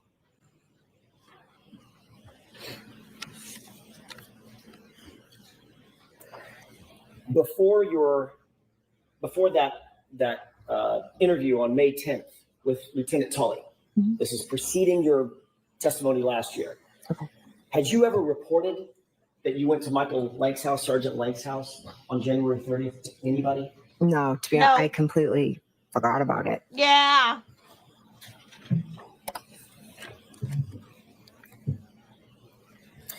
You indicated that during that visit, you sat outside in a car, in Carrie's car, correct? Yes. Basically for the entire visit. Is that right? Yes. You indicated that you did not go in the house except to use the restroom possibly, correct? I have a faint memory that I ran in to use the bathroom. Sure. You indicated that you did not see Sergeant Lank at his home, correct? I don't believe I did, no. What time of night was this? I don't know. We had left. We had been at Meadows for a while, and then we left, dropped Lexi off, and then I went home. I don't know a time. Maybe afternoon. I'm not sure. I'm sorry. No, Jennifer. You went from Meadows, John O'Keefe's, then you went to your house, then you went to 34 Fairview, then you went to Lank's. And notice where she's looking right now. She's looking at the people that are sitting at the O'Keefe's, their little benches. Mm-hmm. We'll keep going.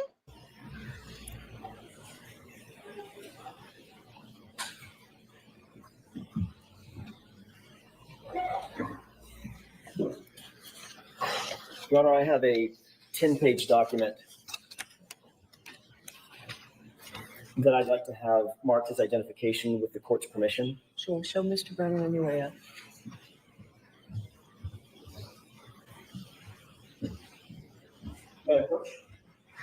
Yes. Let's take a look at the first page of that document just to orient yourself. Do you see that that appears to be a map, generally? All right. So I'm just going to ask you to take a look at the document and don't describe it. Sure. You guys get the gist, right? You get the gist. She just forgot she went to Lank's. The same woman that the moment she saw Lank showed up to the scene, she goes, "Is that Lank?" She magically forgot that Goode was inside the house with them. Matt was having a private conversation with Lank.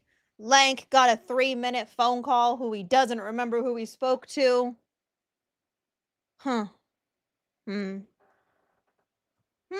Things that make you go, Now,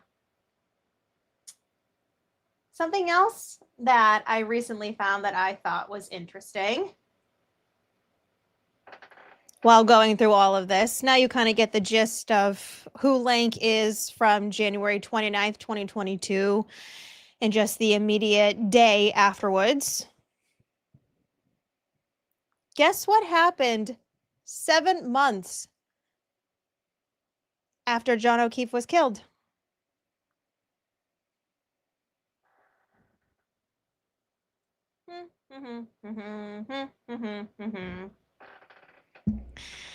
Well, gee golly.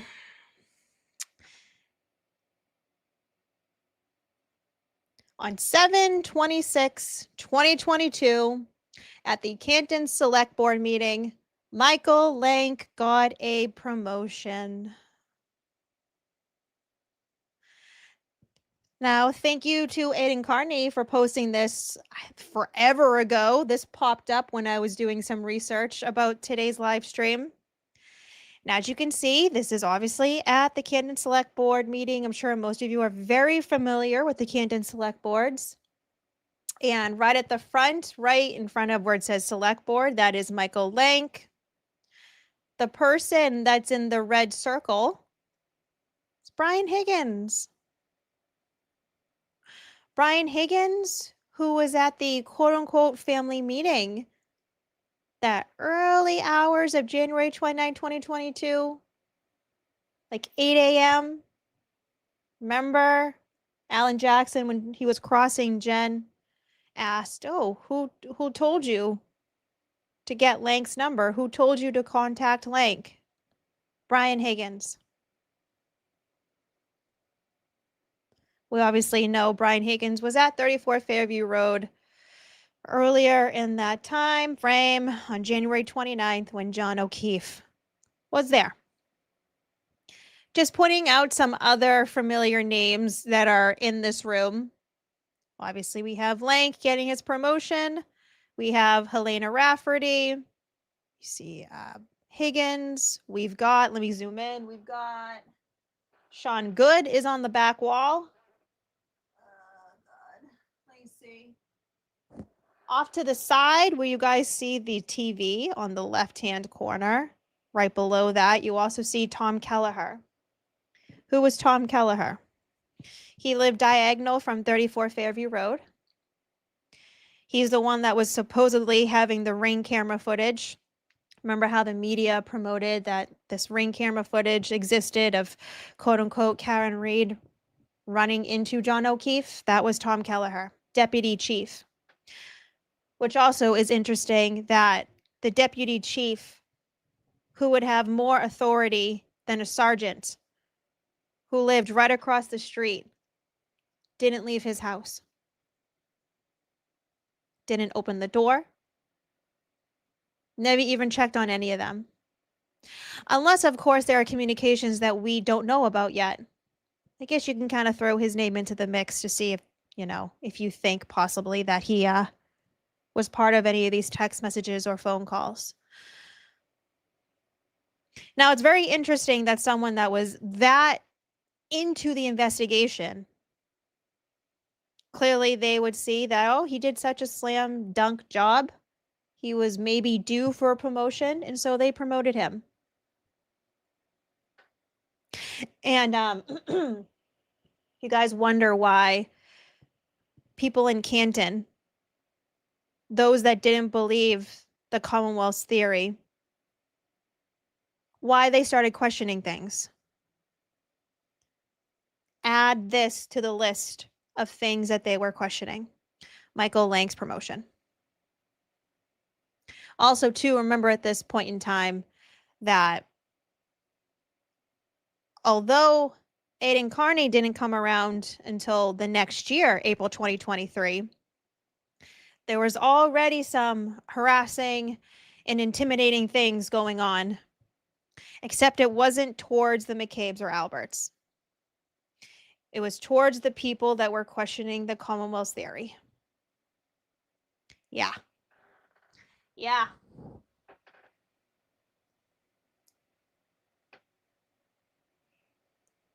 Before I get to my next subject that's going to lead into the document drop, I do want to say thank you and take a breather for a second because this is going to get heavy. Hope you guys have your popcorn. Okay, quick little breather for a second. I want to say thank you to E-Chase for the floating heart. Thank you, thank you. Carrie Cove. Carrie, I see you there fighting with Nightbot. I apologize. Member for 1 month. Holy moly. Happy anniversary to us. Yes. Heart you, Boozey. I love you back. Again, I will play with Nightbot to see if I can make it not so wild in chat. Replay crew. Thank God you don't have to worry about Nightbot. It's only my live chat members. Night Owl Nurse, thank you so much for becoming a member. I appreciate you so much. Jen Dog, wait till you see how Emily spoke about oh man, god damn. Pro Gamer, Uncle Alert, thank you so much. Jacqueline, Sparkles, Sparkle. Romy, Nightbot needs a Snickers and a nap.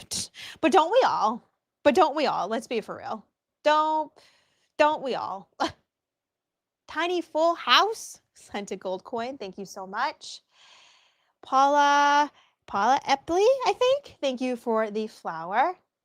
Music to My Soul says, I thought feds sounded like the ice cream trucks. Wee woo, wee woo. Isn't it interesting too when they start speaking about Lank and the feds of it all? The police officers drive by, screeching their cute little sirens. And Strains gifted 1 Boozey Beauty membership. Yes, congratulations to whoever got the membership, and thank you to Strains too for being so giving. Okay, friends, are we ready? I always like to give you a reminder that this is an army, right? When it comes to having to figure out all of the connections and the dots and connecting of things, it takes an army, which is why you'll always see me pulling from all the different sources. Of course, it usually leads me down to more rabbit holes, which, guess what? Guess what, friends? Michael Lank graduated Canton High School in 1990.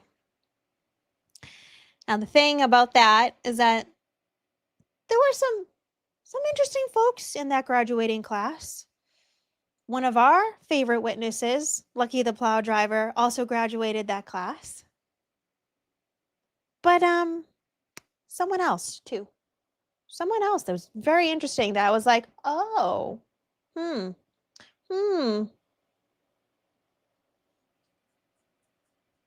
Shout out to Mizzy.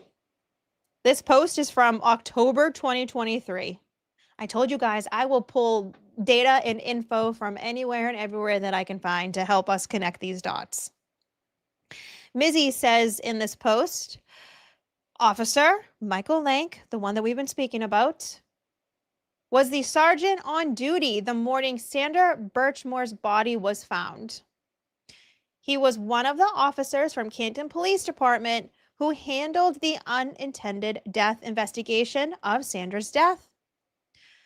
Well, he graduated with Robert Devine, who just so happens to be one of the ex-disgraced Stoughton Police Department officers in Sandra's case.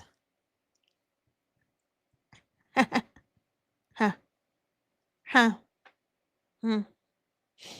sure there's nothing suspicious about that. No.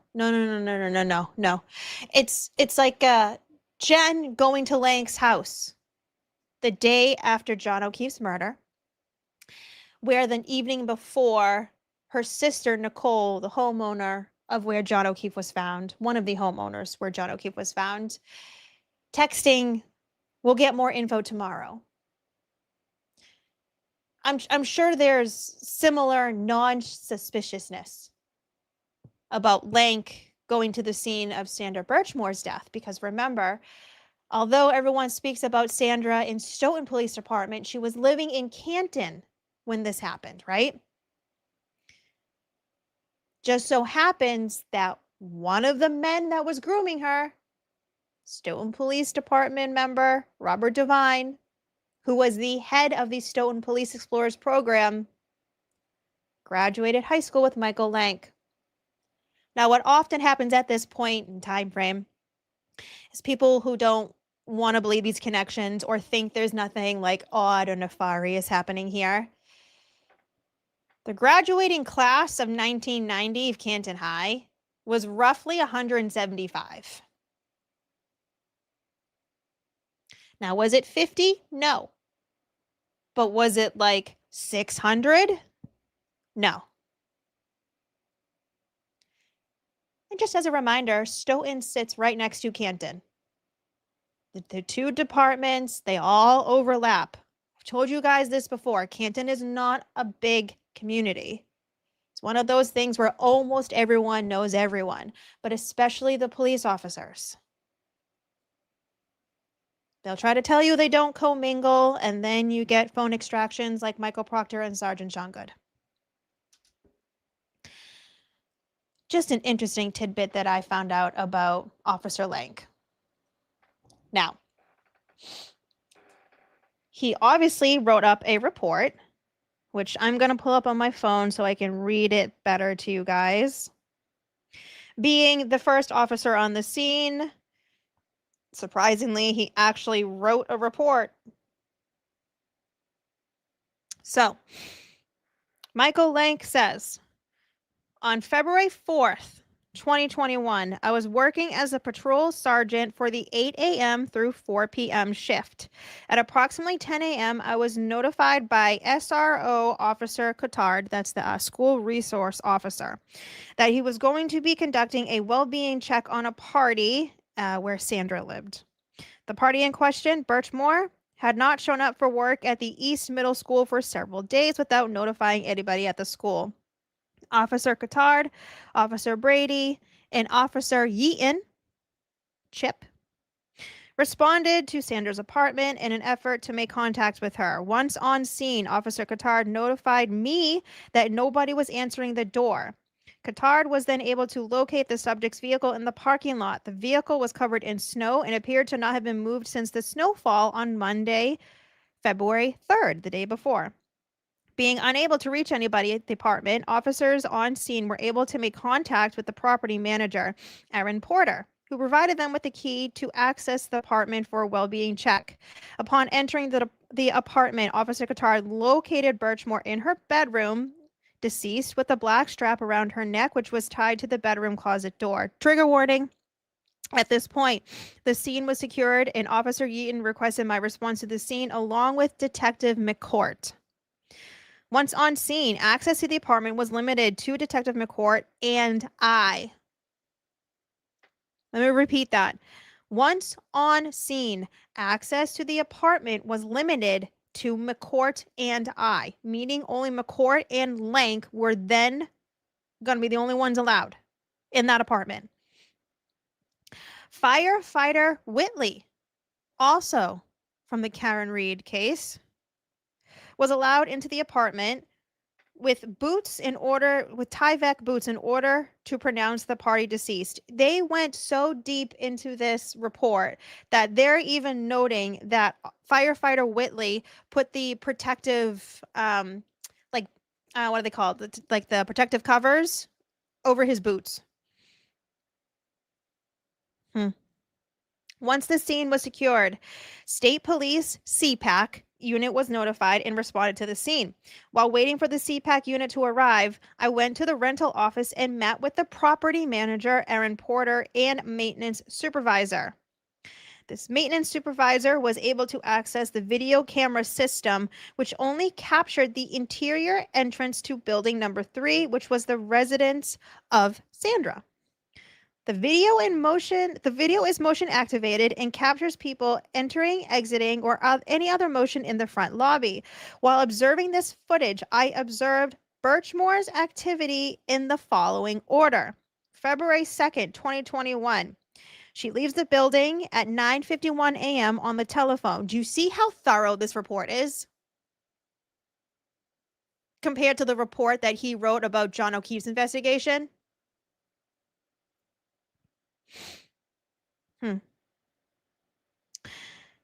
So Sandra leaves the building at 9:51 on the telephone. She returns to the building at 10:08 a.m. carrying a large box containing a baby car seat.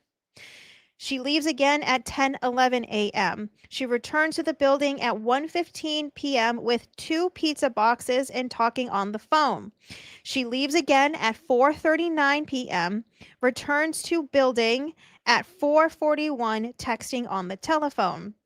I was later informed by the maintenance supervisor that Birchmore is captured again on camera leaving the building on Monday, and she returns at 5:46 holding a snow brush. Do you guys see how thorough this is? Oh, it makes me so angry. Okay. He goes on to say that was the last time that Birchmore was seen on video. While reviewing the video, Porter was able to obtain Birchmore's file and locate her emergency contact, who's Darlene, who was the aunt of Sandra. Upon returning to the apartment, I met with troopers Dunn and Tufts from the State Police CPAC unit. Dunn! Norfolk County, boys. I advised them of all the information that we had obtained thus far. The scene was processed and photographed by the CPAC unit. The ME's office was contacted and responded to the scene to take custody of the body. It was at this time that Officer Nix was able to get in contact with Sandra's aunt, who was currently living in New Hampshire. Officer Nix advised her that Birchmore had been found deceased. Her aunt told Officer Nix that this did not make any sense to her and went on to tell him that blank redacted and very happy about it. She was pregnant. Right? That's what she was happy about, was that she was pregnant. Why would they redact that? Things that make you go, She was unable to respond to the scene as she was out of state. Obviously, her aunt lived in New Hampshire. Thursday evening, I was contacted via email by Erin Porter, who was the property manager of Sandra's apartment. She stated that she had seen somebody enter the building on the video footage that she believed was Alexander Sturstrom, who was a friend of Birchmore. This friend had applied for housing a few weeks back with the recommendation of Birchmore. She said she was not positive due to the face coverings, but she wanted to bring it to our attention. I advised her that we would look into the matter when we were able to access the video footage again. On Saturday, February 6th, I returned to work as the patrol sergeant on the 8 a.m. through 4 p.m. shift. Do you guys see how thorough this is? This is crazy. Once at work, I noticed another email that I had received from Porter stating that she had a concerning phone call on Friday night around 9 p.m. and would like to speak to me about it. I contacted Porter immediately. She told me that she received a call last night on their emergency line from a party. She said that party was very upset and was making statements about Birchmore. She said that Birchmore had been dating a police officer and that blank. I'm assuming it says that she was pregnant again. I don't know why they keep blanking out that she was pregnant. Why does that matter? If anything, that matters more. She told Porter that the police officer, blank, told Birchmore, blank, he would take care of the problem himself. Something along the lines of Farwell knew she was pregnant and he was going to take care of the pregnancy issue. That's what is being alluded with the redactions. Porter advised her that she should be speaking with the police and not her. Detective McCourt provided Trooper Tufts with all this information, as well as the contact information for Porter and Thompson. At approximately 1 p.m., I returned to Sandra's apartment with detectives Albert and McCourt. So now Lank brings along McCourt, which makes sense because McCourt has been there the entire time, essentially, but then also has Albert tag along. I find that interesting. Considering they just got information that a Stoughton police officer may be involved and that he was threatening to take care of the pregnancy. Farwell, who was close with Devine, who grew up in Canton with Lank. Right, nothing suspicious there. While the video footage was being reviewed, I spoke with the office leasing manager. Oh, sorry, I forgot to finish this because I just went on a little tangent. So at approximately 1 p.m., I returned to Sandra's apartment with detectives Albert and McCourt. They agreed. So the maintenance supervisor agreed to meet them there and review more video from building number 3. We were met at the leasing office by Trooper Dunn, again, and Tufts. While the video footage was being reviewed, I spoke with the office leasing manager, Faraday. I told Faraday that it had been brought to my attention that she had spoken to Birchmore in recent weeks before her death. Why didn't Lank tell us who told him that, though? He goes on. She acknowledged that she, let me pull this up, spoken to her on a couple of different occasions and agreed to speak with me about it. She said that she spoke with Birchmore about 4 weeks ago and that this was when she first learned that Birchmore was pregnant. Sandra was telling everyone that she was pregnant. Literally everyone. Birchmore told her that the blank and that she seemed nervous about it. She told Faraday that the father, most likely, the baby's father, was a police officer who was not happy about the pregnancy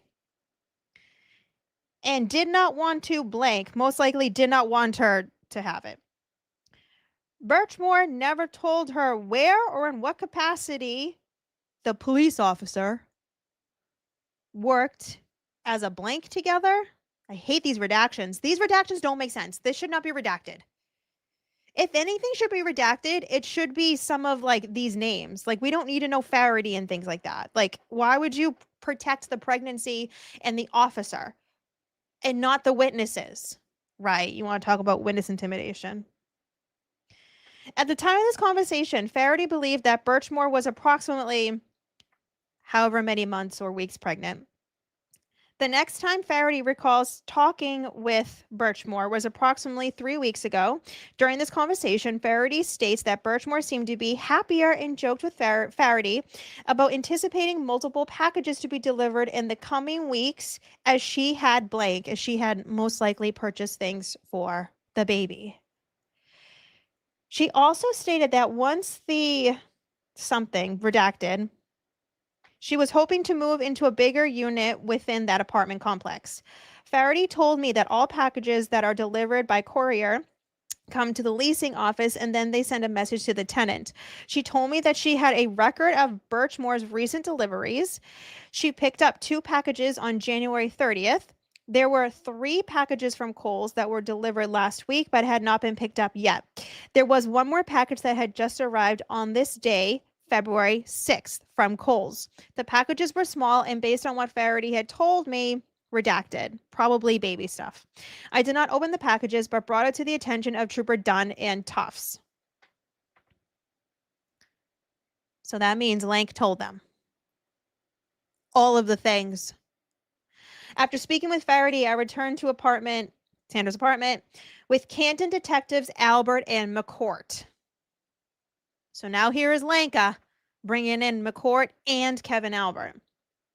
We were accompanied by Trooper Dunn, Tufts, and Sergeant John Fanning from the Massachusetts State Police. You know, considering the timing of when Fanning got involved with this, Fanning got involved, interestingly enough, after Canton PD Lank found out that a Stoughton police officer was involved. Fanning was once a Stoughton police officer. What did I say last live stream, 2002 to 2005? When Devine and the Farwells were there?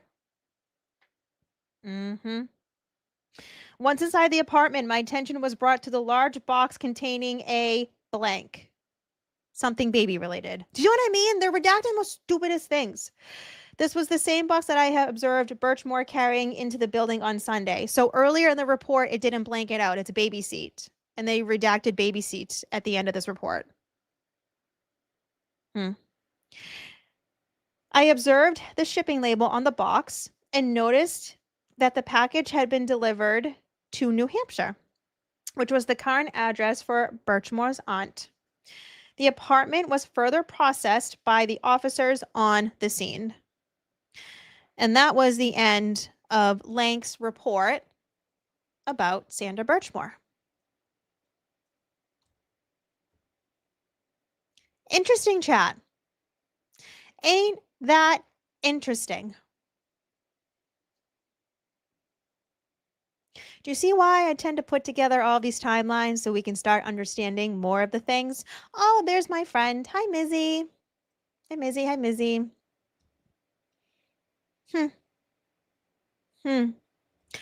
Oh, you guys think I'm done? No. Because guess what? Guess what, friends? That isn't even what was in the document drop. That was the lead up to everything. Crazy. Emily wants to go make candles with Officer Yeaton because he is now a candle maker down the Cape. She wants to go on a field trip. Thanks, Em. And Linus is a good boy. How cute. Linus, the good boy, says, Have you heard Grant's revelations? Woo, the past 2 days, the link between the Reed and Birchmore cases and who's rolled. I briefly got to watch him yesterday. I didn't get to watch today. I also did not get to look at the federal documents that all came out yesterday yet. We'll get there.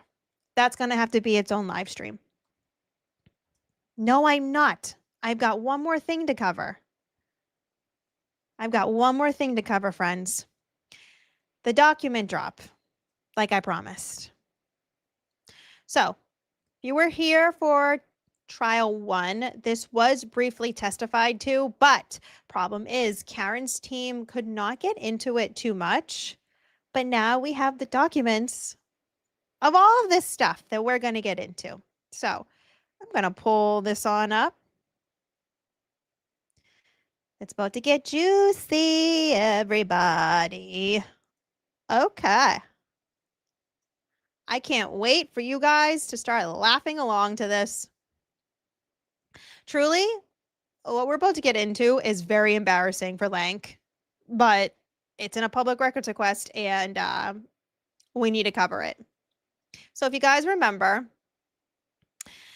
for trial 1, there was all of these things about this lawsuit that Lank was involved in from the early 2000s. Now, let me see if I can zoom in a little bit more so you guys can see this a little bit bigger. Okay. So as you can see up top, Canton Police Department Incident Report, September 2nd, 2002.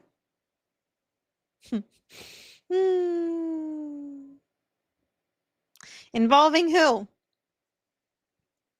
Lank. Oh, and then look at that.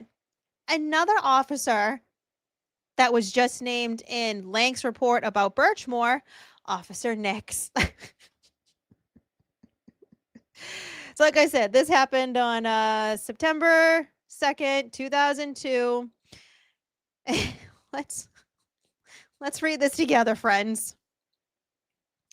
So obviously this happened in Canton on Washington Street at roughly 12:40 a.m. And they have it listed as A and B, which is assault and battery.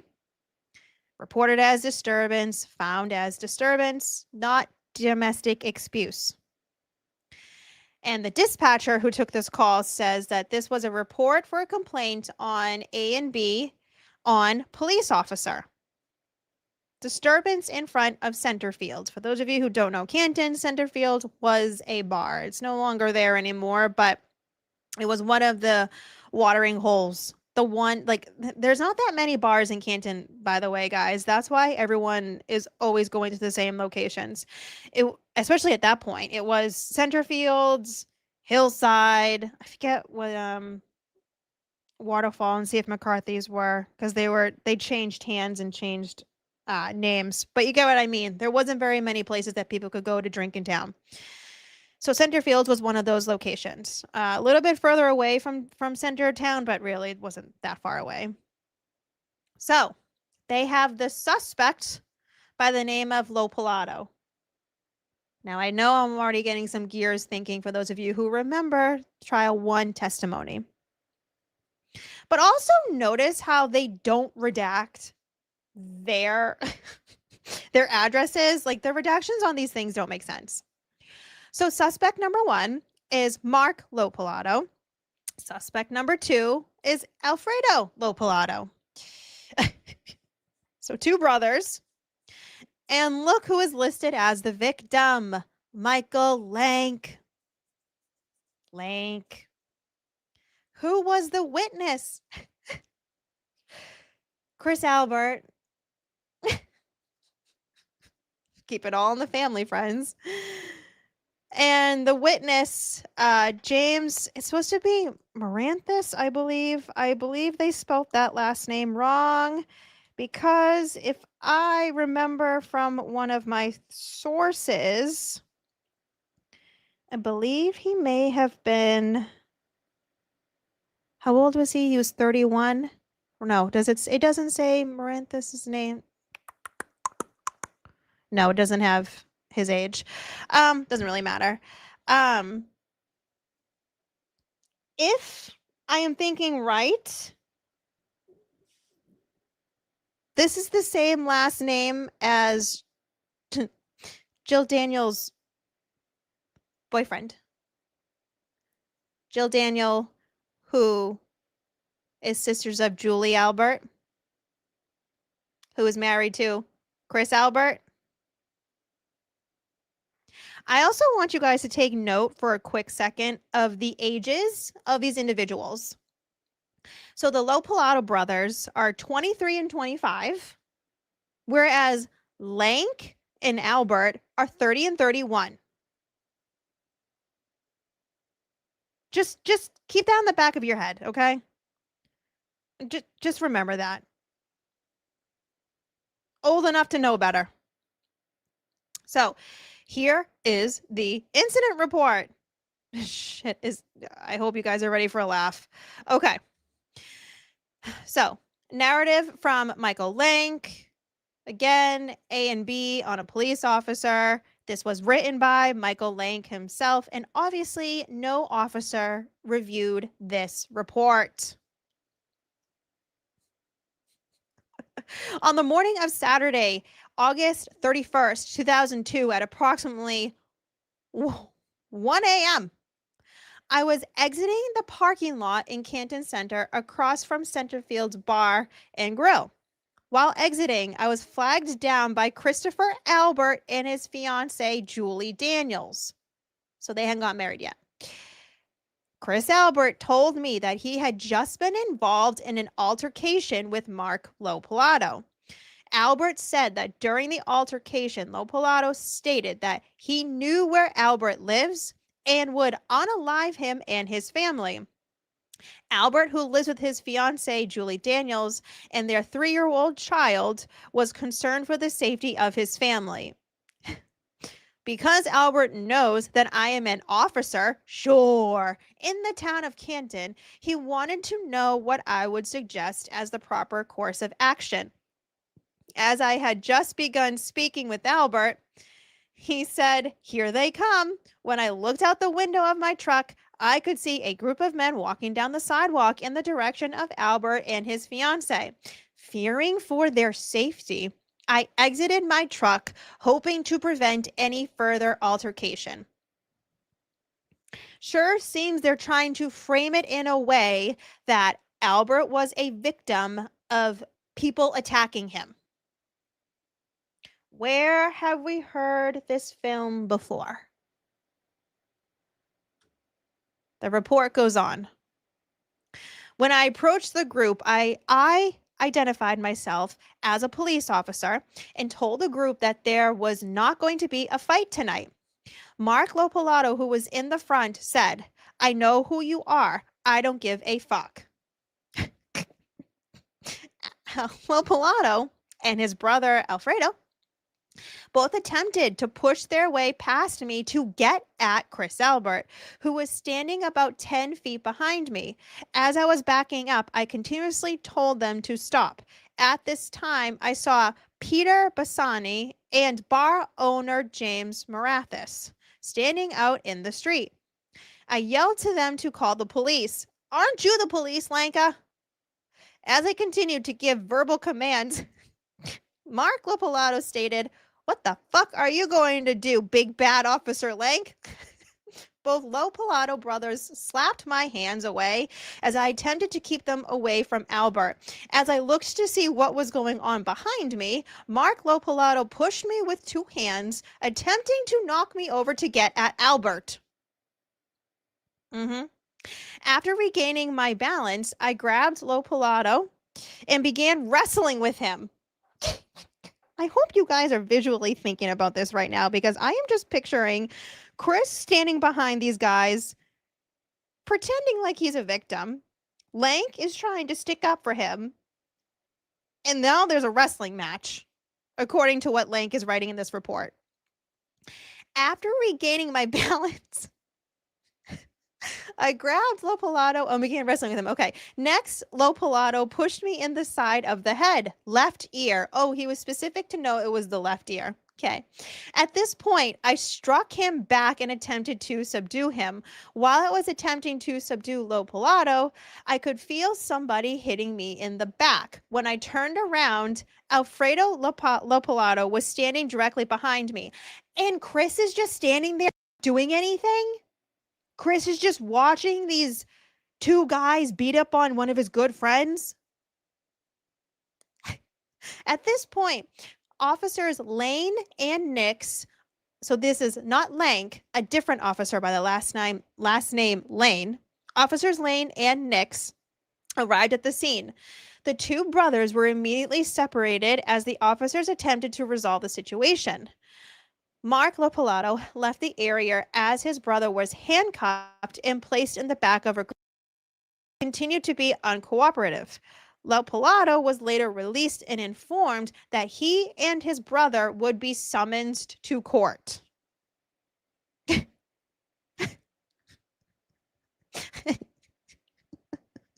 Are we believing this narrative, chat? Are we believing this? Oh, it gets good. Oh, it gets real good. Now we have this Canton Police Department incident report. So there's another incident. This is 22 days later on September 24th, 2022. Look at that. They're at the frickin' bar again. They're at the bar again. Call for service at Centerfield's restaurant. But they're on a street somewhere. Okay, they're somewhere on the street. The officers that are involved are Estabrook, Wade.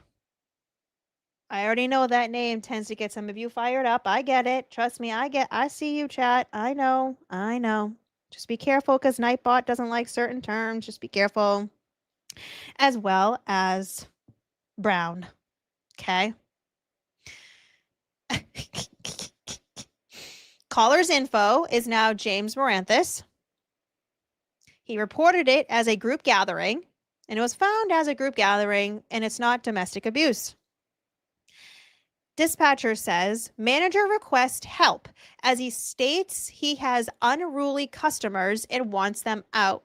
He also states there may be a fight brewing on the sidewalk. Officers report all set at location. With the reporter being obviously the bar owner, manager. And this was an earlier call about the LoPilatos. So now they're saying LoPilatos are fighting again. Those damn brothers. That damn LoPilato family. Damn, what troublemakers they are. We have another report about that second incident to a Lieutenant Findlin. Any of you guys know who Lieutenant Findlin is? Oh, the first name is Helena. Yeah, guys. This was before she was a police chief, and this was before she got married. Married? Married. And then divorced too. So she was a lieutenant at this point in time at Canton Police Department. And obviously the officer that is writing the report is Wade. Good old Wade. The date is September 4th, 2022. On the date of 8/30/2002. Not 2022, 2002. A lot of numbers tonight. Not I and Officer Estabrook. It should be myself and Officer Estabrook. This tracks with Wade. Anyways, myself and Officer Estabrook, God damn it, responded to the location of Centerfields for a possible fight in the street. Officer Estabrook had already arrived when I came on the scene. I observed him talking with the restaurant owner, Jimmy Marathas. Wait a second. Hold on. So this happened before the other incident. When was this written? September 4th. They waited to write this as a report?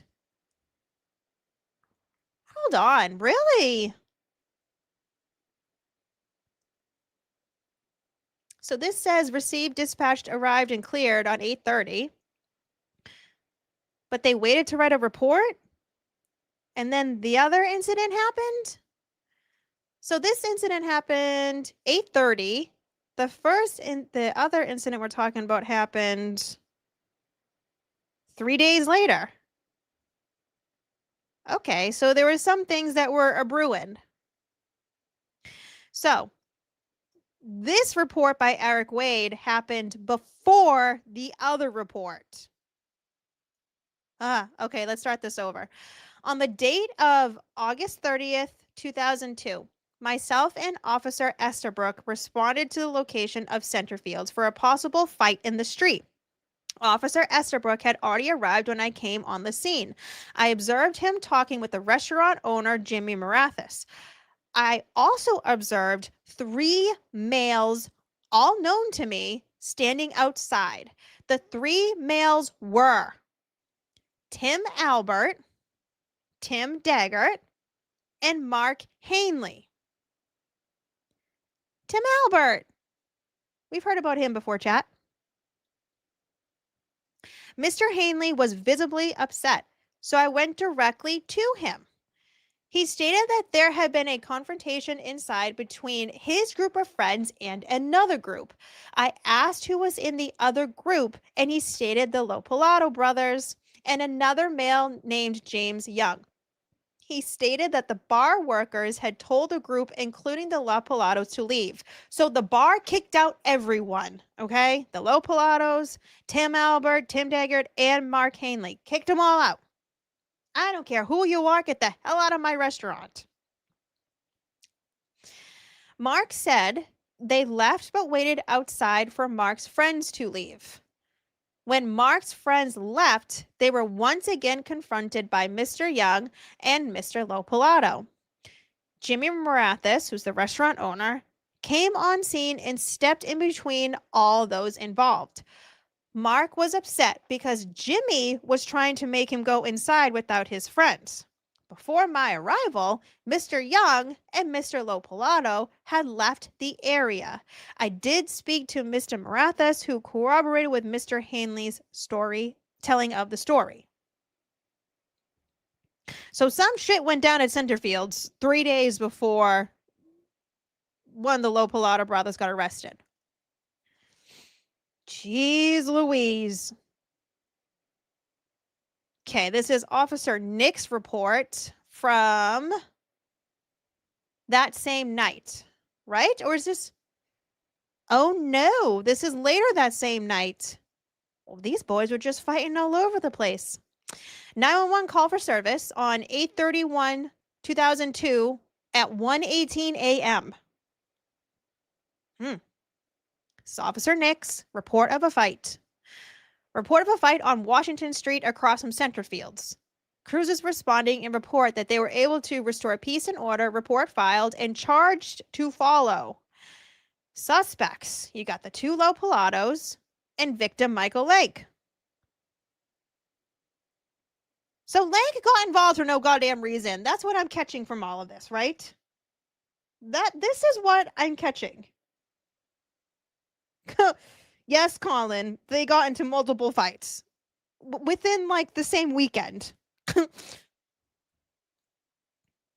Again, this is a assault and battery on a police officer. And again, there's no review on this report. No officer reviewed this Officer Nick's report. Officer Nick says in this report, on the morning of Saturday, August 31st, 2002, at approximately 1:10 a.m., Officer Nix, was dispatched to the area in front of Centerfield's Bar and Grill to check on a reported affray.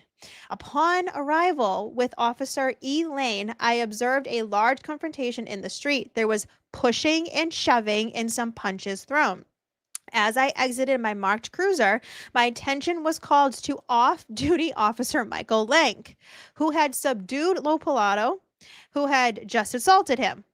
I assisted Officer Lank in removing LoPilato from the area of the fight, which was still ongoing at that time. He was handcuffed and placed in the cruiser. I am just picturing Chris Albert, who's brother of Tim Albert, who Tim Albert, the day before, 2 days before, was fighting with the LoPilatos. which, by the way, a sidebar, I've heard many stories about Tim Albert. And even as recently as, like, I don't know, when did I get that info? A month and a half ago, 2 months ago? Tim and then the Albert's father were poking at some protesters, some standouters, some Adam Deitch standouters. It's all in the family. So picture this. You have Tim Albert fighting the LoPilatos a few days prior. And now all of a sudden you have another Albert brother, Chris this time, and Mike Lank, longtime friends, now again fighting with the LoPilato brothers. To me, it seems like maybe there's been some long-standing issues between the Alberts and the LoPilatos. But remember, the age difference. Chris and Lank, 30, 31. The LoPilato brothers, 25 and 23. Why are you picking on people that are 5, 7 years younger than you? What are you doing? Officer Nix goes on to say, as I exited my marked cruiser, my attention was called to Officer Mike Lank, who had subdued LoPilato, who had just assaulted him. I assisted Lank in removing LoPilato from the area of the fight, which was still ongoing at that time. He was handcuffed and placed in a cruiser. Officer Lane had subdued LoPilato, the other LoPilato, also involved in the fight. After all the combatants were separated, I spoke to Officer Lank, who stated that a past disagreement between parties present at Centerfields escalated to violence at closing time. Okay, an ongoing fight that included Lank. Officer Lank identified himself as a police officer. Well, no shit, the LoPilatos are gonna know you are an officer, dummy. You're a townie that became a cop in town. Where another Albert, who is another townie, is also an officer. Hello? Can you imagine? I can imagine Lank, who probably was drinking at the bar, just being like, shit stirring, Chris being Chris. You know exactly what I mean by that. Shit starts going down LoPilatos. They go outside. And here's Lank being like, meh, I'm an officer. You can't do anything. Obviously, if that was me, I'd be like, duh. And now you're fighting with me. And another follow-up question. If Lank was drinking, what did that initial police report say? That he was in his vehicle and Chris waved him over.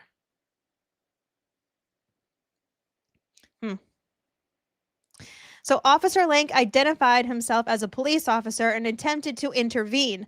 LoPilato was then heard to say, I know who you are and I don't give a shit. I would have said the same thing.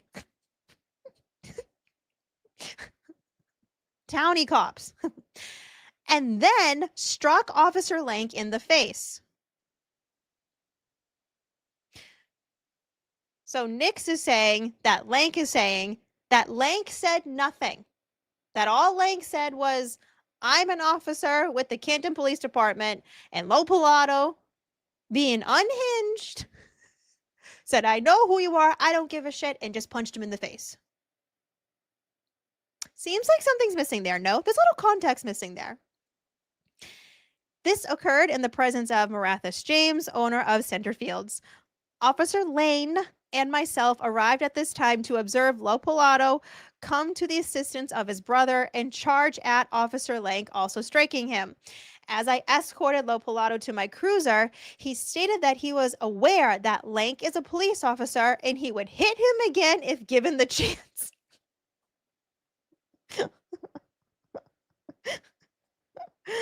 Oh, God. After the facts of the situation were sorted out, I informed LoPilato that he and his brother, the other LoPilato, who had left the scene, redacted, probably they're going to be arrested, summoned, whatever.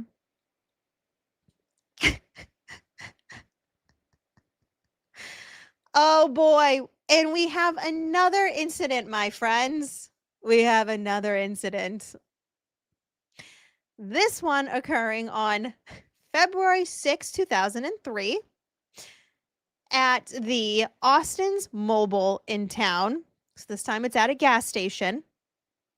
The officers involved, of course, is Lank. Oh, and wouldn't you look in that? It's DG. Chat, if you were here for my Canton Police Department Sallyport video live stream of it all, remember how we really went into DG and Pedro? Remember he retired but still had access to all of the Sallyport video footage? So now you got DG involved with one of the LoPilato and Lank issues. Okay, let's see what happened here. It was reported as an unwanted party. Officer Lank requested a cruiser for an unwanted parties at Austin's Mobile. Officer DJ Petro to assist Officer Lank reports returning with the party under arrest for redacted Mark LoPilato. So again, they are arresting one of the LoPilato brothers. Obviously, the ones reporting this is Officer Lank. Arrested is Mark LoPilato. Not a suspect and not a witness, just someone listed as other is one of the other LoPilatos, Alfredo. And then there's another LoPilato, Christopher. So there's 3 brothers. And then you have a witness, Ronald Holman, who's a store clerk. This is crazy. Okay, Michael Lank's report of this February 6, 2003 issue. Let's see how he spins this, guys. On February 6, 2003, at approximately 50 hours. So what's that? 12:50 a.m.? So another late night. I was on routine patrol in the northwest section of Canton when I entered Austin's Mobile Mart while inside a party, which I recognized to be Mark LoPilato. No shit, because you just fought him not that long ago and arrested him. Entered that store with another man. The second individual, who I did not recognize at first due to a hooded sweatshirt, I later realized to be Alfredo LoPilato. So again, you got the 2 brothers. I'm familiar with these 2 men due to a previous incident, which is still pending in court. Upon entering the store, Mark looked at me and laughed. Both men walked over to the rear cooler, which was to the left of where I was standing. While I was standing there, Mark stated to his brother, "Look at this fucking kitty cat." We'll say P word, kitty cat. At this point, both men walked up to the register area. When I approached the register area to make my purchase, there was one man making a purchase next to LoPilato's and myself being third in line. Mark looked at me and asked how I was doing. I stated, "Fine, and yourself?" Mark said, "I'll be better when I see you alone and we can settle up." Next, Mark asked, "Have you sucker punched anyone lately?" Oh. When I did not respond to the question, Alfredo asked, "You didn't want any part of me that night?" Due to the close proximity of the 2 men to myself, their aggressive tone, and the things that they were saying, I took a step back, shielded my gun, and made sure. What? Hold on. What? And made sure that my portable radio was on and turned up. At this point, Mark stated to his brother, "Don't say anything else. His radio is on." Alfredo said, "I don't give a fuck." As Mark started to walk toward the door, he turned and said, "Wait until I see you again. We'll see what happens." I told Mark that he just did not know when to quit, and I turned to the store clerk to make my purchase. During our brief conversation, I noticed the man who had been first in line leave the store with a concerned look. The man was a black male, approximately 55 to 60 years old. As I made my purchase, I saw the vehicle that the LoPilatos were passengers in pull from the front of the store to the side and park in one of the parking spots. When I exited the store, both LoPilatos were standing outside of the truck and immediately started yelling comments in my direction. Mark yelled comments such as, "You fucking kitty cat, you fucking slur I don't say," and finally, "I'll fucking get you." At this point, I called for another cruiser and walked towards the vehicle. At this point, I realized that there were 5 occupants standing outside the vehicle: Mark Alfredo and Chris LoPilato, as well as 2 unidentified black males. As I approached the vehicle, I asked Alfredo for his identification. He stated, "I don't have one. I'm Alfredo LoPilato. You should fucking know that." It's a shame they didn't have body cams to get all of this. Jeez. At this point, Chris LoPilato stepped in front of me and stated, "You would be pissed off too if you were my brother after what happened that night." I told Chris that he was not there that night, and I did not even want to speak about that previous incident. Jesus Christ.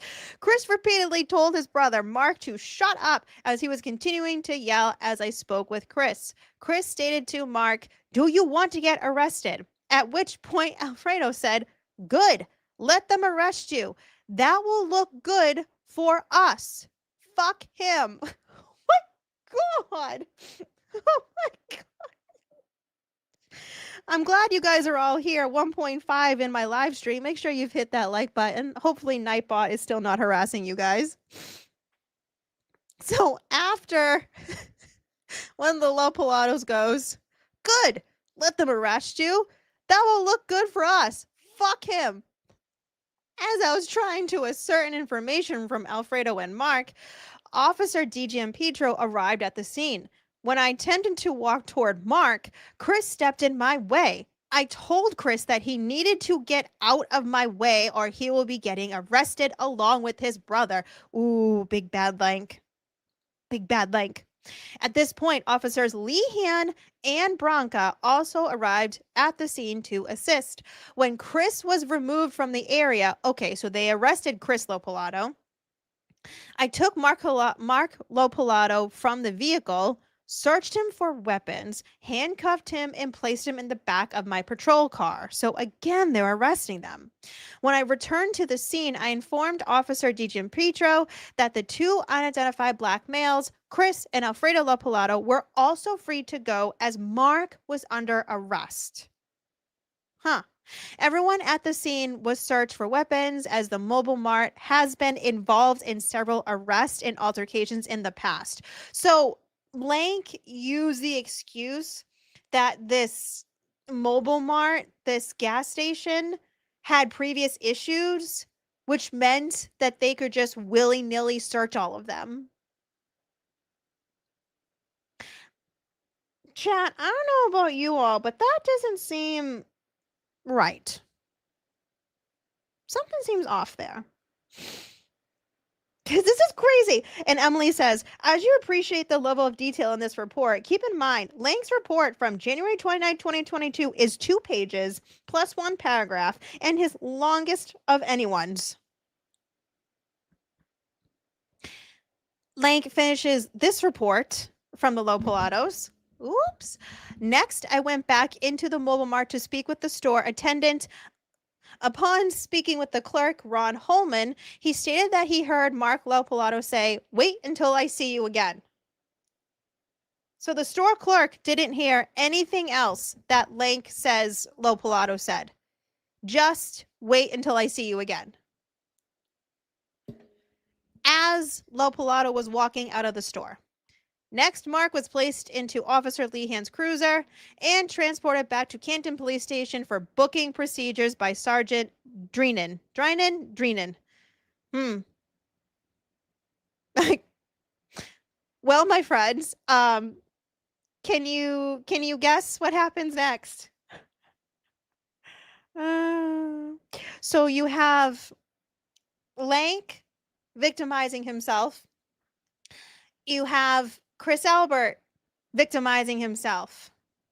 Dare I even say Tim Albert victimizing himself. Men that are 30 plus, 30 years old plus, saying that this other family that lives in town, the LoPilato brothers, are causing such havoc. And they're doing all these things, and they keep harassing us. Do you see it is a tale as old as time? It's funny how almost nothing changed from 2002 to 2024. 22 years later, and some of these people are still claiming that they don't poke, they don't do anything wrong. They're just witnesses. They're just witnesses to a crime. I'm sure they've done nothing wrong.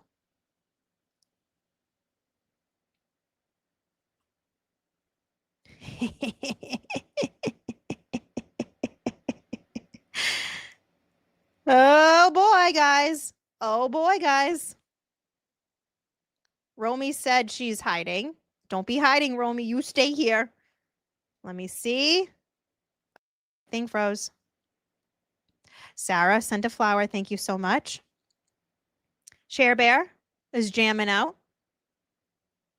This is funny.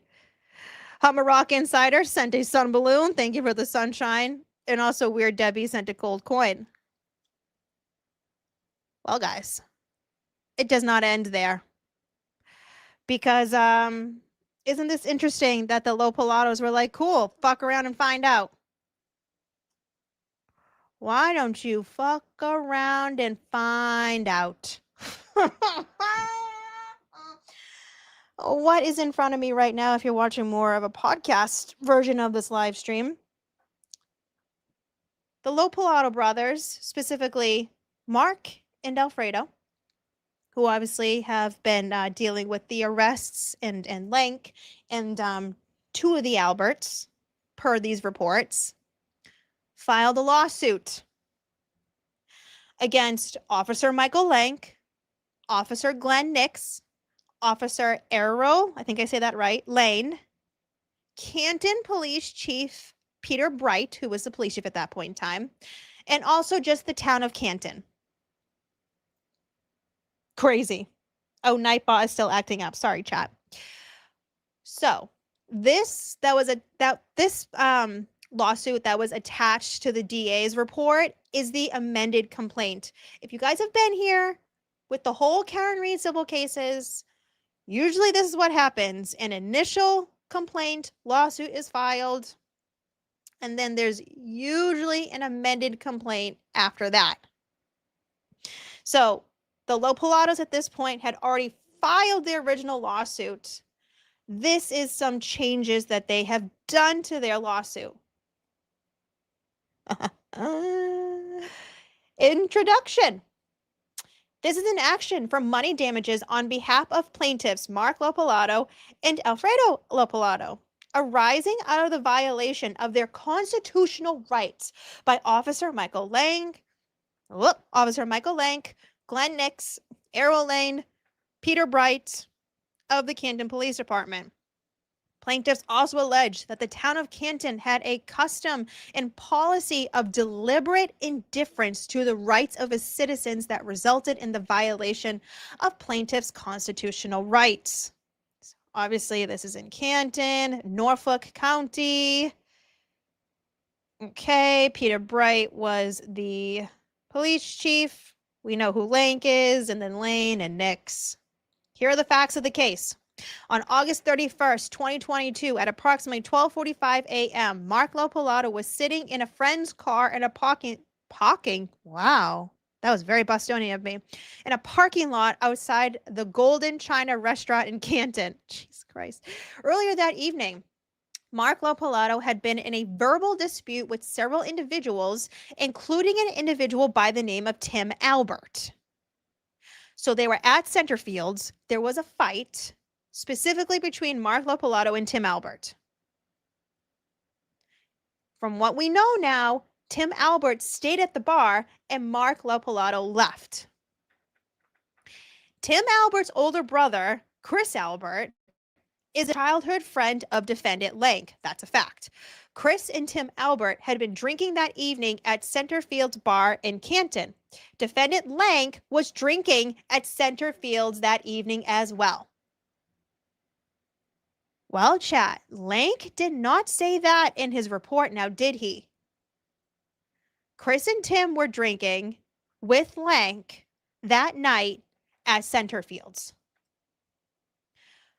Remember, Lank said that he pulled up in his vehicle. So guess who was drinking and driving? Not a Canton cop. Never.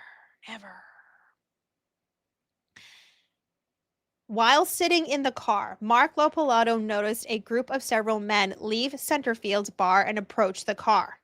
At this time, Mark LoPilato exited the car. You're joking, right? You're joking. He was then attacked by several of the men in the group, including Chris Albert. You mean to tell me, chat, that two Albert brothers and some other men, including Canton Police Officer Michael Lank, were drinking at a bar together, and a fight occurred or something happened, and the person that is not friends with the Alberts and the Canton Police Department left the bar? Was there some kind of conversation in Centerfields where they continued the conversation about LoPilato? And perhaps that they wanted to go, I don't know, confront him? Friends, let me say it again. It seems like we've seen this film before. There must be some kind of dark cloud over Canton Center. Or just Canton. Maybe it's just called privilege. Anyways, going on.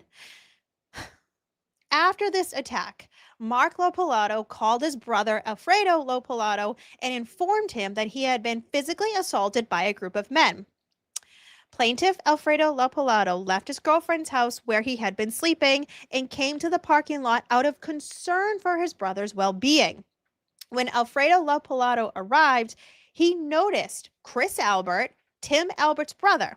Alfredo knew Chris Albert and thus approached him to inquire about the earlier dispute.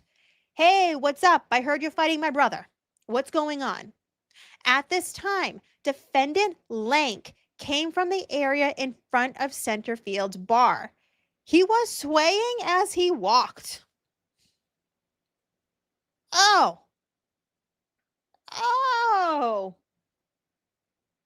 Hey, chat, I wonder if a hiccup took him out, kind of like Higgy on January 29, 2022 at the waterfall. Remember I told you he's on camera and he hiccups and nearly gets taken out because he's so drunk? So now we're knowing that apparently Lank, per this complaint, was so drunk he was swaying as he walked. Which is interesting because then he goes on to say, at trial following this incident, Lank would admit that he drank about 4 beers in the 2 hours he was in Centerfields. Okay, so he's admitting that he drank 4 beers, about 4 beers. I would think to say that he probably had 6 to 8 instead. Because I doubt it was 1 or 2. It was probably more than 4. In a 2-hour time span. And you all really try to dog on Karen Reed? Fuck out of here. All right. Defendant Lank approached the plaintiffs as they approached Chris Albert. He began yelling that he was a police officer. His breath smelled strongly of alcohol. At the trial following the incident, Lank would testify that he activated himself as a police officer at this time. Oh my God. So here is, per this complaint, here is Lank drunk, who already tried to fight one of the LoPilato brothers. Now you got the other brother up there. And now you have Lank going, I'm a cop. You can't do this. Oh, this is a joke. Okay. Two other Canton police officers, Defendant Lane and Defendant Nix, arrived at the scene. Defendant Lank instructed them to handcuff plaintiff Alfredo LoPilato. Defendant Nix handcuffed Alfredo LoPilato and placed him in the back of a police cruiser. Okay, cool. So these two other cops pull up and Lank is just like, arrest him. And they just oblige.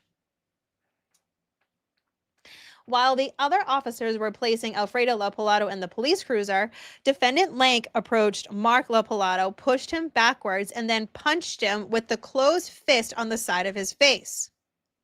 Oh. Oh. You're joking. Defendant Lank approached LoPilato, pushed him backwards, and then punched him with the closed fist on the side of his face. Didn't Lank say the LoPilato brothers started it? Huh. Plaintiff Mark LoPilato fell to the ground. Defendant Lank landed on top of him. So apparently, because of this hit, and apparently because Lank was so drunk, once he hit LoPilato and LoPilato went down, Lank fell on top of him. It's giving drunk, if you ask me. As someone who was a bartender and in the events world of alcohol for 10 years, it's giving drunk. Defendant Lank continued to hit Mark LoPilato. So as LoPilato's on the ground, Lank is still hitting him. Defendant Lank, oh Lord. Defendant Lank then bit plaintiff Mark LoPilato on the arm, breaking the skin. Hold. Stop. No. No. No. No. Why would you bite anyone? Why are you biting him? What the hell? What the helly? Some of you follow me on Twitter, X, whatever you call it, and I have given Lanka a little nickname, a little pet name. Someone said rabies shot is needed. I lovingly have started calling Lanka Hannibal Lanka. Not because I think he's gonna do Hannibal things. Do not take it that far. No, no, no, no, no. It's just a cute little pet name because apparently Lank, during at least this one fight, likes to bite someone, likes to bite a fellow human.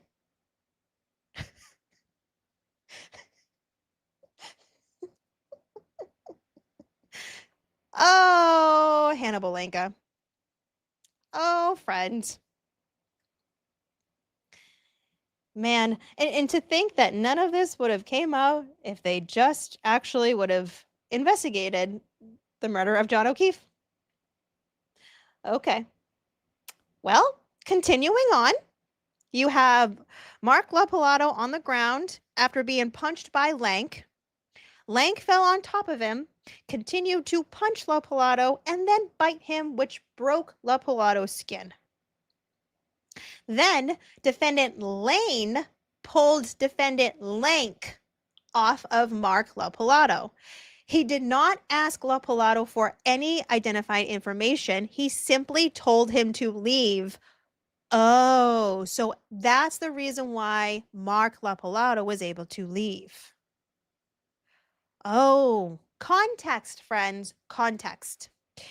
While Alfredo LoPilato was sitting handcuffed in the back of the cruiser, Defendant Lank approached him and spit directly in his face. Oh my God. Lank, why are you biting people and spitting in their faces? That's illegal. For those of you who don't know, you cannot spit in someone's face. That's quite literally illegal. Especially if you have, certain diagnoses, right? You can't be spitting in people's faces. while he's handcuffed, by the way. That, my friends, is one of the most bitchiest things you could ever do. Someone is subdued and handcuffed in this instance, and you spit on them? Really? Really? And remember, Lank was 30, 31.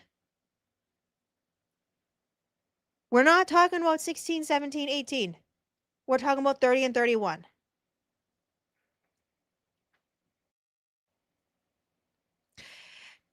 After spitting in LoPilato's face, the one that was arrested with handcuffs on, defendant Lank then asked him who the other kid was. He then said, whoever he is, I'm going to make his life miserable. Oh, so a Canton police officer is now saying that most likely when he's on duty, he's going to do anything and everything that he can to make these people's lives miserable. By doing what? Targeting them in their vehicles, pulling them over consistently?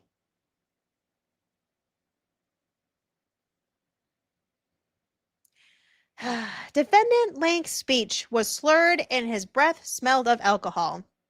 After defendant Lank spit in Alfredo LoPilato's face, defendant Lane released him from the handcuffs.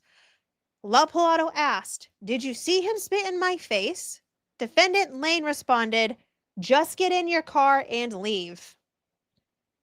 You guys wonder why Canton PD was making all the excuses of not wanting body cams for so long.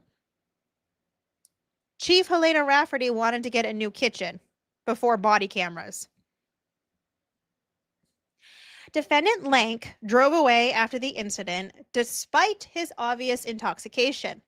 The next morning, Saturday, August 31st, 2022, Alfredo LoPilato went to the Canton Police Station to make a complaint with Internal Affairs on behalf of his brother and himself.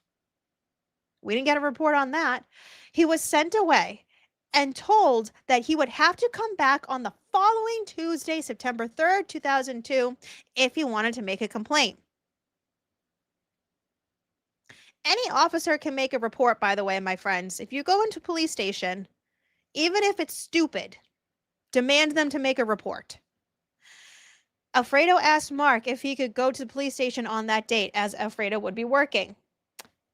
Police reports regarding the incident were not drafted or filed until September 2nd. This was only after Alfredo LoPilato went to the station on August 31st to complain about the conduct of the defendant officers. Oh boy. Oh, okay. So now you're going to complain that I bit you and spit in your face? So now we're going to make sure you get charges on you. On the following Tuesday, September 3rd, 2002, Mark LoPilato went to the Canton Police Station to make a complaint on behalf of himself and his brother. He spoke with the sergeant and described the officer's conduct during the incident. The sergeant told him he would get back to him regarding his complaint. That evening, someone from the department called Alfredo and stated that she would look into the complaint. Wait, that evening, someone from the department called Alfredo and stated that she would look into the complaint. Is that Helena? Is that Helena? To this day, neither Mark nor Alfredo LoPilato has heard anything further from anyone in the Canton Police Department regarding the outcome of any investigation into their complaint. Soon after, both Mark and Alfredo LoPilato received a summons in the mail to appear in court on September 25th, 2002. They had each been charged with assault and battery on a police officer. So they were not arrested that night. They were allowed to go. And it was only after until one of them went to Canton PD to complain. And what it sounds like, to me, it sounds like they may have spoken to Helena, unless there was another woman working. But here's the thing, Canton PD did not have many women working for them. And it was only after that where they summoned them. AKA, they charged them after the fact. To me, that sounds retaliatory. That's what I'm taking out of this complaint.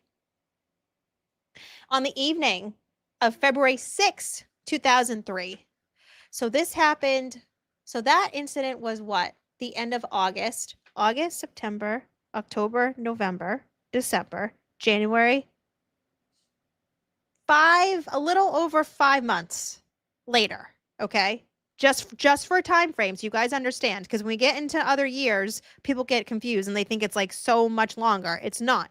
This was about 5 months later after this. February 6, 2003, Mark and Alfredo LoPilato went inside a mobile gas station in Canton. Their other brother, Chris LoPilato, and several other individuals were waiting for them in a vehicle outside. Defendant Lank entered the store and asked Mark LoPilato how he was doing. He replied, "Not so good. You attacked me, and now I am the one who has to go to court." So in Lank's report, he said LoPilato asked him how he was doing. Defendant Lank entered the store and asked Mark LoPilato how he was doing. But in this complaint, the LoPilatos are saying that Lank asked LoPilato how he was doing. Who do we believe?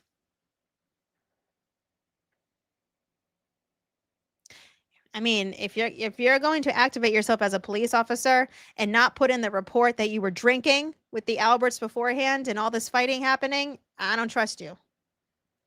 I'm going to be leaving the LoPilatos over Lank and Albert. Regardless of how I feel about them, given all this information, I believe the LoPilatos. Mark and Alfredo LoPilato went outside to get in the vehicle. Suddenly, several cruisers appeared. Defendant Lank then ordered Mark LoPilato to get into his cruiser. While in the cruiser, Defendant Lank asked, "Can we talk about this now?" What?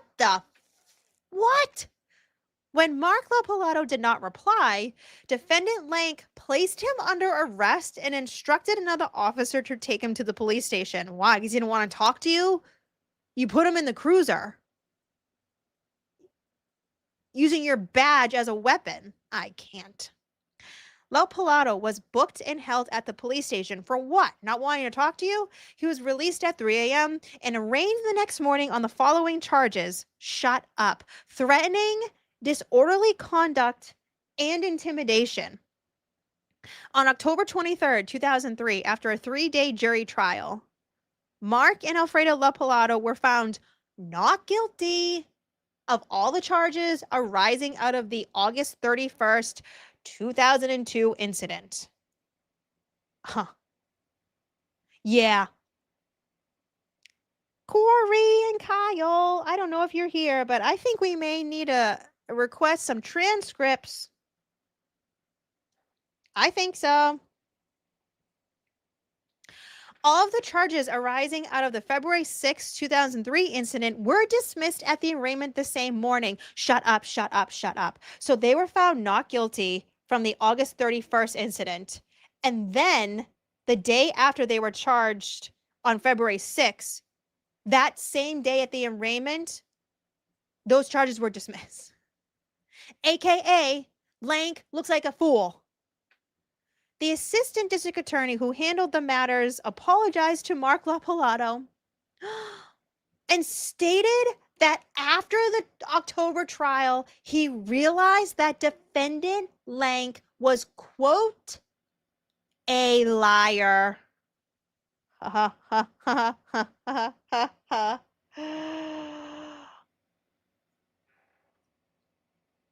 Who is the ADA who said that? 2003. 2003. Oh, we're definitely gonna have to start requesting this stuff, friends.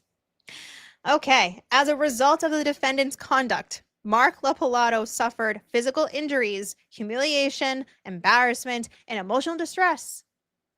Alfredo LoPilato suffered humiliation, embarrassment, emotional distress, and economic losses.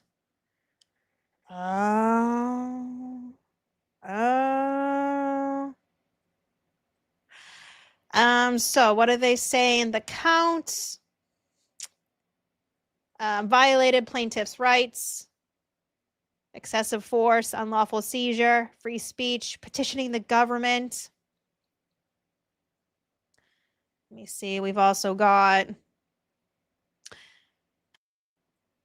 Oh, Defendant Bright, that's the police chief, has through his acts and omissions shown a deliberate indifference to the plaintiff's constitutional rights and deprived the plaintiffs of their constitutional right to free speech, to petition, and to be free from excessive force. Oh boy. They say the police chief failed to take advantage of easily available measures to ensure his officers did not engage in constitutional rights, free speech, didn't train them, supervise them. This is kind of similar to Karen's lawsuit against the town of Canton, except she didn't name like Helena Rafferty or anything, but this is pretty similar to what Karen's now suing town of Canton for. Yeah. Okay, so these are all similar. Didn't babysit them. They didn't do their jobs right. Civil Rights Act. Huh. Well. Oh, by the way, if you guys didn't see, this is a federal case. Was a federal case. Petitioning activity. Oh, shit. And look what happened. LoPilato plaintiff versus Officer Lank. Settlement. Or settlement, folks. Settlement order of dismissal.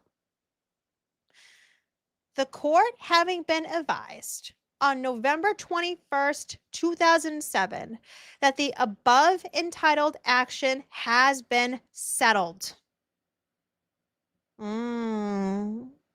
It is ordered that this action is hereby dismissed without cause and without prejudice to the right of any party upon good cause shown to reopen the action within 30 days if settlement is not consummated. Guys, Lank settled.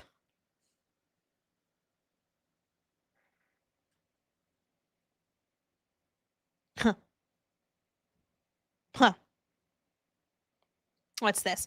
This is the memorandum. Can just briefly go over this paragraph. In the early morning hours of August 31st, 2002, Mark LoPilato was beaten and bitten by defendant Michael Lank. Just before the assault, defendant Lank had been drinking in a local bar. After activating himself as a police officer, he intervened in a conversation between plaintiffs and several of his childhood friends. He stated he was a police officer and physically inserted himself between the parties. When Mark LoPilato told him to get out of the way, defendant Lank sucker punched plaintiff Mark LoPilato, wrestled him to the ground, and bit him on the arm, leaving severe bruising.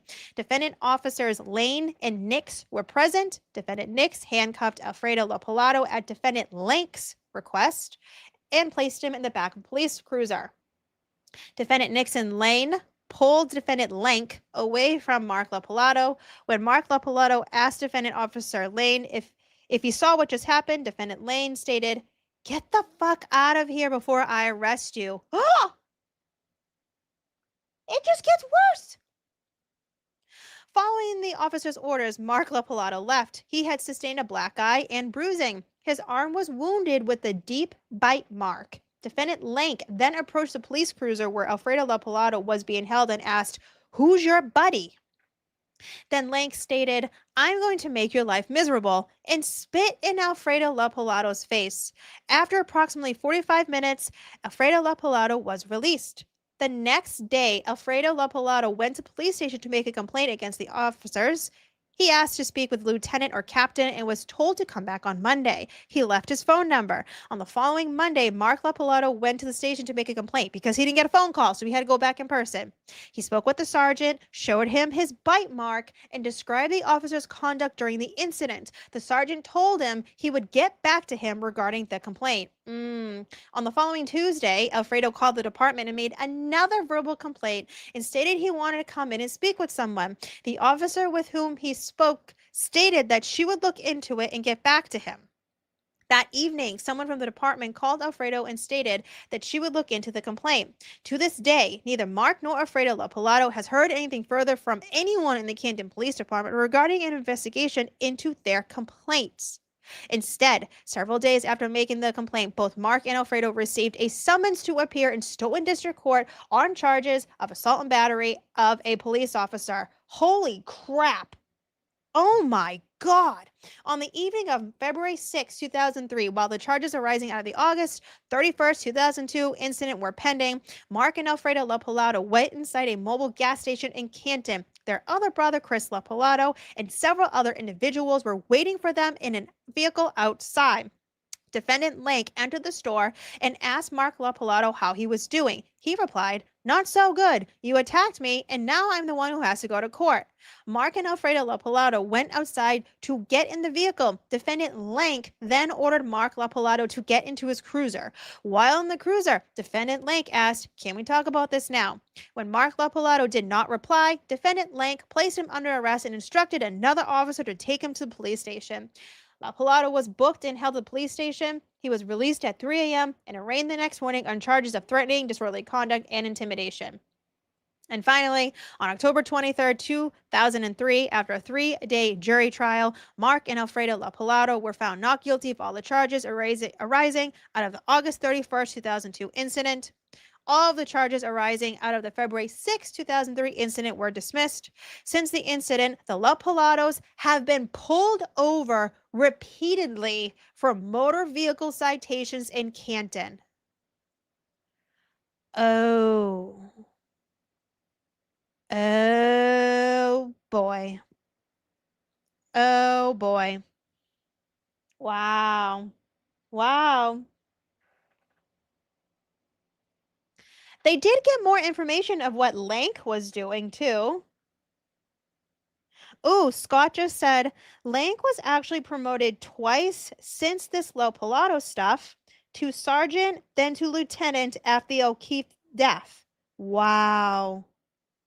Wow, wow, wow. Holy shit. Oh, chat rat. Hi, friends. We're going over Canton fuckery. Welcome to chat. So, obviously with lawsuits, you tend to do more research, and the LoPilatos did. This is what Lanka was up to. Oh, this is crazy. The defendants expect the evidence to show that on August 31st, 2002, the defendant, Lank, worked a 12 to 8 shift on August 30th, then worked a detail from 8 to 4. Wow. Okay. So he worked from 12 a.m., right? Yeah, 12 a.m. until 4 p.m. That's a long shift. He then went home. He took a nap. He slept for a period of time and then went to a friend's house to attend a wake. He left the friend's house and went to Centerfield's, the bar restaurant. He arrived there at approximately 10:30 to 11 p.m. He stayed there until closing time, consuming 4 to 5 beers.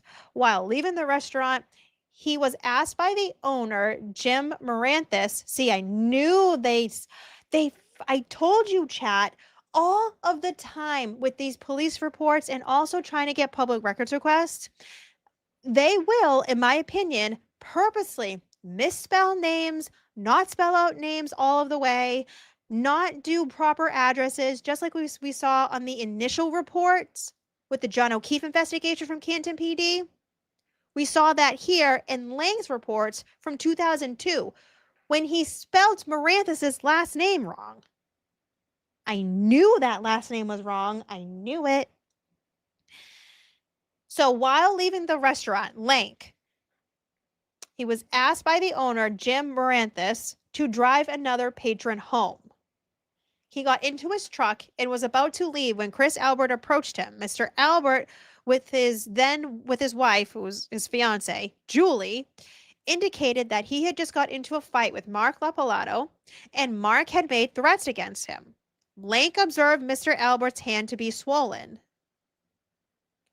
So Chris Albert punched something. I can't. While speaking with them, Officer Lank noticed a group of men coming down the street. Mr. Albert backed away and said it was Mark and his brother coming down the street. Officer Lank exited his truck and walked towards the LoPilatos. He identified himself as a police officer and told them that there would be no more fighting. The plaintiffs said they did not care if he was a police officer. Officer Lank held up his hands and got in between both groups. Mark and Alfredo began to slap at his hands. Mark then grabbed him and tried to push him. Officer Lank held onto Mark until they separated. Mark then punched Officer Lank, striking him in the left ear. Officer Lank returned a blow and then began to wrestle and trade blows. He felt someone hitting him on the back of his head and turned to see Alfredo LoPilato hitting him. This is a shit show.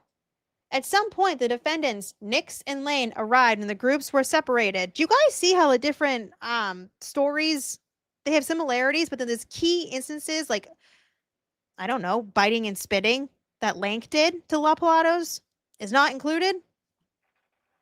A decision was made to summons in Mark LoPilato as well as his brother Alfredo LoPilato.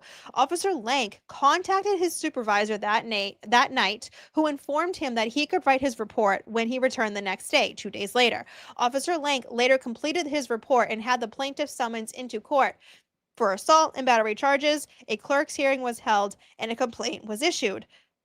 But it doesn't mention anything about the LoPilatos going in and trying to make a complaint. During the pendency of the criminal charges, Officer Lank was on duty and went to the local mobile mart for a drink. While in the store, the plaintiffs came in and began to make statements to him. You are this, you are that, yada, yada, yada.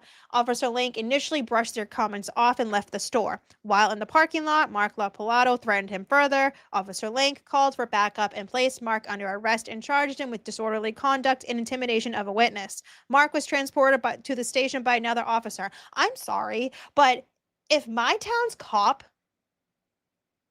bit me and spit in my face, I'm telling you to fuck off every single time I see you.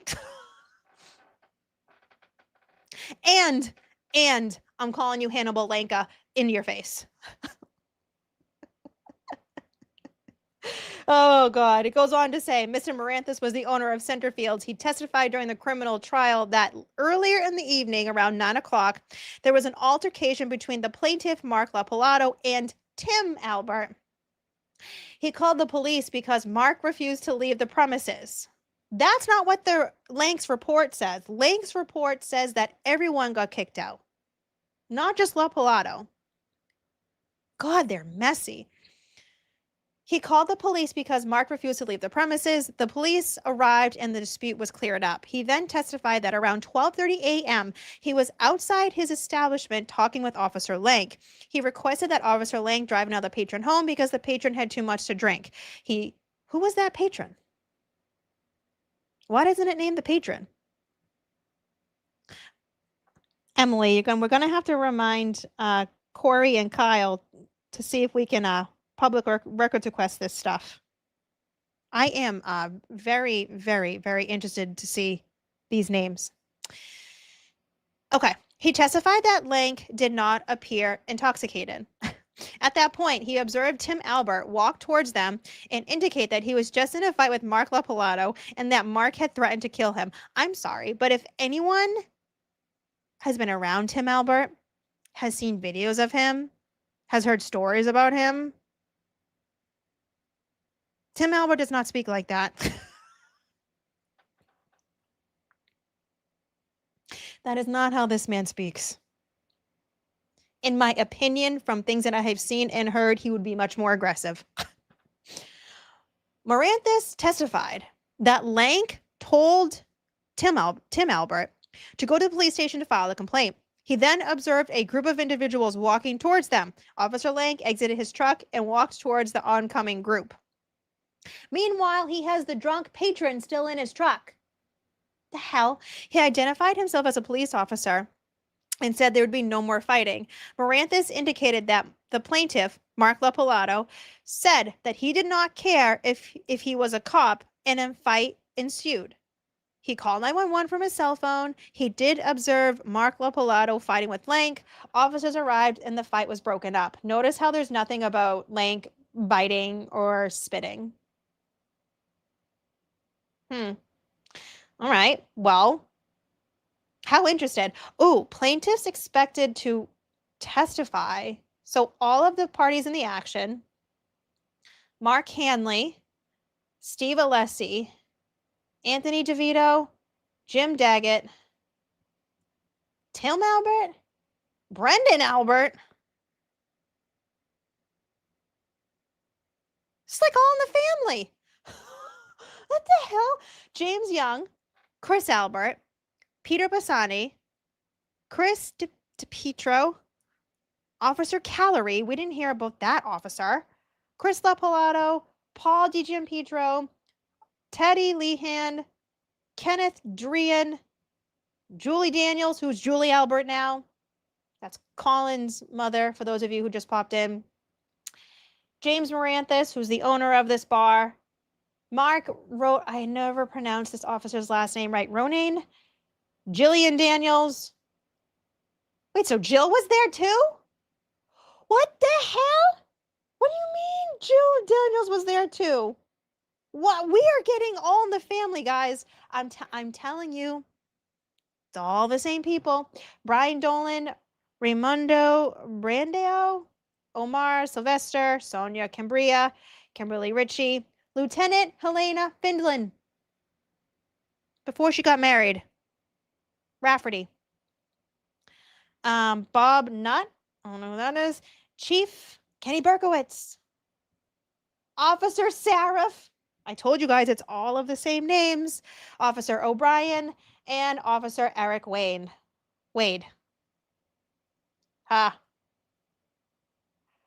No expert witnesses.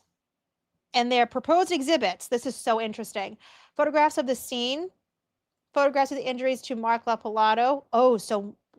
He took a picture of the bite mark. We need this. We need to get this. Yeah, where is Jen? Wonder what Jen was doing. Incident reports, booking sheets, more reports and notes, mental health records for Mark LoPilato, documents regarding fee paid to the defense attorney. Wait, documents regarding housing expenses incurred as a result of plaintiff's move from Canton. Oh, because he had to move out of town because he was being harassed. Right. Wait, hold on. The only exhibit that Lanka was going to put in was his dental records? What do you mean?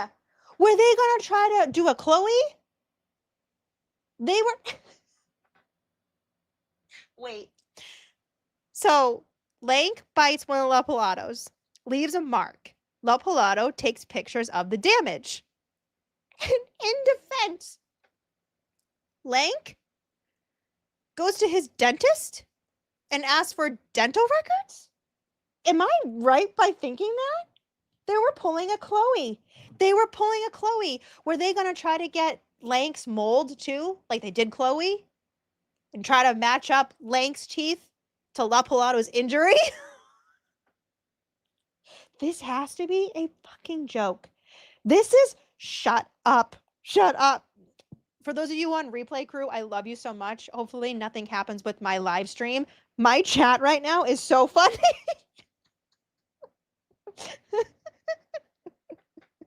I can't. They were going to match a mold of Lank's teeth to the bite on the arm. Apparently, Cuzco. Oh boy. This has got to be a joke. Okay. He's Ted Bundy. Oh, he's Hannibal Lanka. Oh my God. Okay, this is probably a little bit more boring. This is just their response. This is just the town of Canton responding, the officers responding to the complaint. It's basically, no, we don't know this. Yes, we know this. No, we don't agree to that. Kind of boring stuff. Usually their first responses in these complaints aren't that. They're not that juicy. They usually deny everything that they can. See, defendants deny. It's always denying. Let me see. I think this might be the end of it. Let me just scroll to make sure we don't miss anything. The counts against the different officers. Their defenses, which isn't really legal jargon. There's no real tea here. Okay. So, what do we get out of that? Well, what a shit show. But my friends, Do you think I'm done there? No, no, no, no. Because of course there's an update. Of course, there's always an update. So this happened 2022. It wrapped up 2023. Remember, the LoPilatos were found not guilty. The other charges were dismissed. Then the LoPilatos filed a lawsuit where it was settled. Right? Settled means, I think, given the context, what we can probably gather out of all of this is that the LoPilatos had enough damning evidence, and also too the time and cost of trial. They probably weighed out all of the things in the town and Lank and the other officers involved.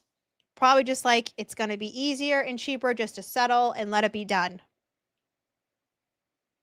Meaning they probably thought that the case against them probably wasn't all that good. Duh. What do you mean dental records? But, like I said, just an interesting little tidbit. They obviously got paid, the LoPilato brothers, in order to dismiss this case. And in my research, what I found interesting is that the LoPilatos seem to be doing well. Just so you guys know, I do tend to ask around and I hear things from locals in town, those who grew up in town, who know the LoPilatos and the Lanks and all of the things. I have always heard that they are a stand-up family, that they give back to the town. One of the brothers has his own construction business. One of the other brothers took over the father's automotive business, like a stand-up family. Good guys. So it seems like from this settlement, they are doing very well. And karma always comes back around. Right, Carrie Roberts? Isn't that what Carrie Roberts said in one of her interviews? Karma came back in a good way for the LoPilatos because they were able to build, obviously, one of them is in a very successful construction business that is still in Canton, by the way. They have these beautiful homes, gorgeous. Like, I looked at these photos of these homes and I was like one of them is like a McMansion, okay? Beautiful. Guess what the name of the street is, chat, that they built these homes on? You guys aren't going to believe this. I'm going to let my live chat guess some names of the street that they built these fat houses on.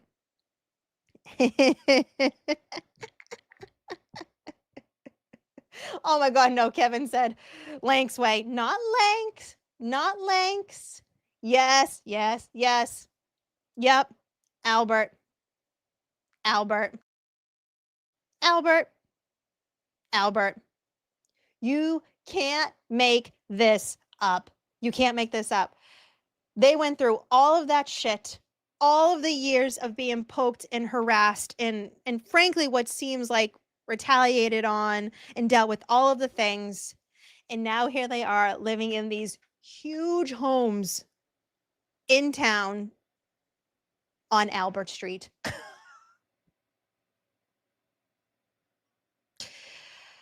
But there is another update because the things haven't really stopped.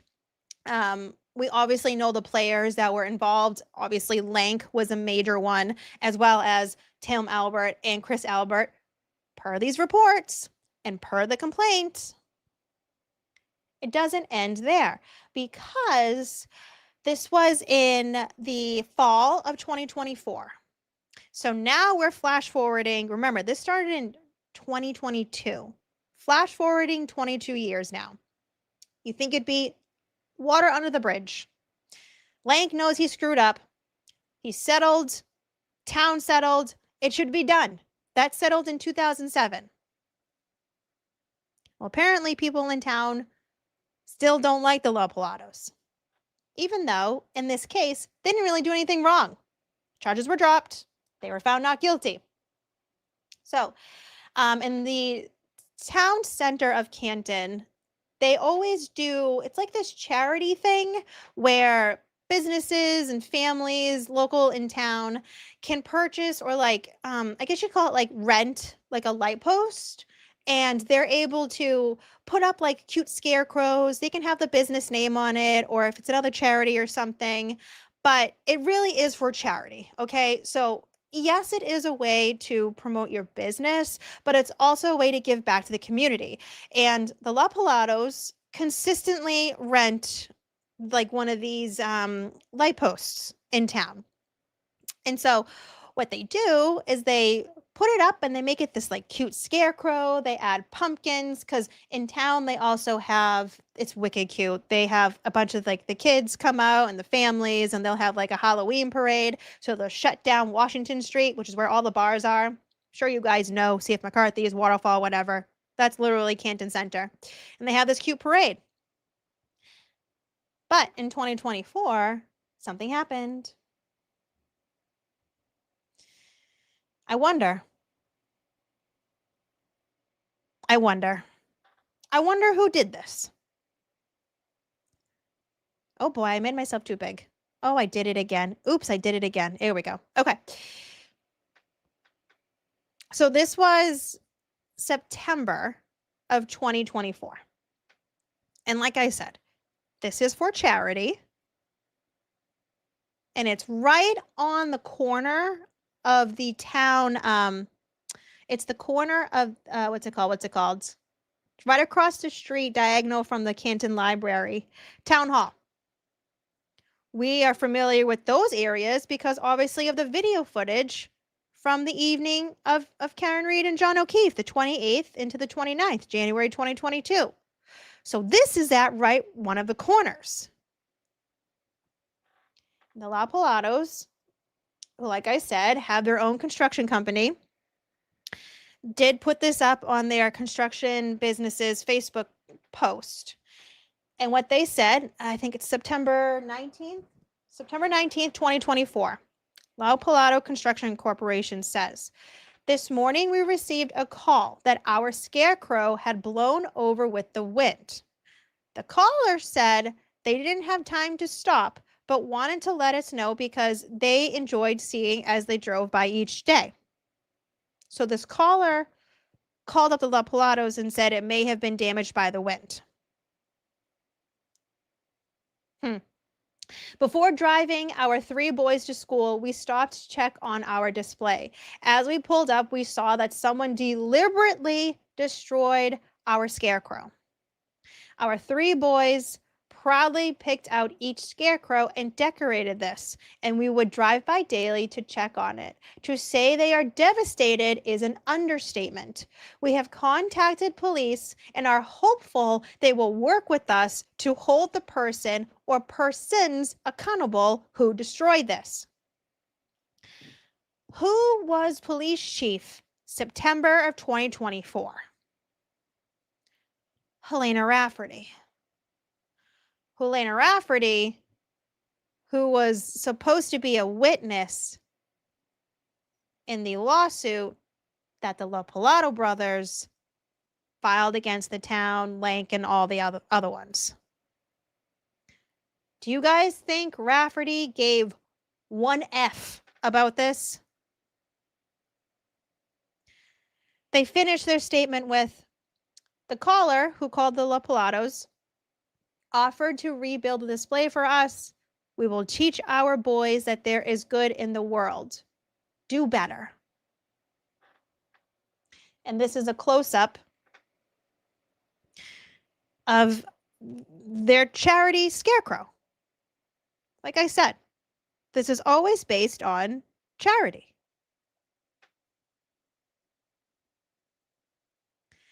Now here's the deal.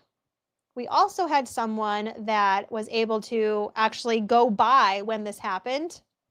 Some of you may know him on Twitter. He is a local, Jonathan Bowen, and he actually went to Canton Center to see what exactly this looked like. So thank you, Jonathan Bowen, for doing this. And here is his clip of exactly what happened and where this is in town. All right, guys, this is LoPilato Construction Corp's display on Washington Street in Canton. This is display number 3. And this is the Canton Town Hall. And that white thing right on the corner there, that's a camera. So I would assume that that camera captured the incident. This across the street is Arch Orthodontics, and then the library is across the street diagonally. I don't know if any cameras over there would have seen anything because it's under construction. But then you got another building here. I don't know if that has any cameras or not, but that that camera right there should have been able to capture the incident. All right, guys. What is this? Now it's all blowing.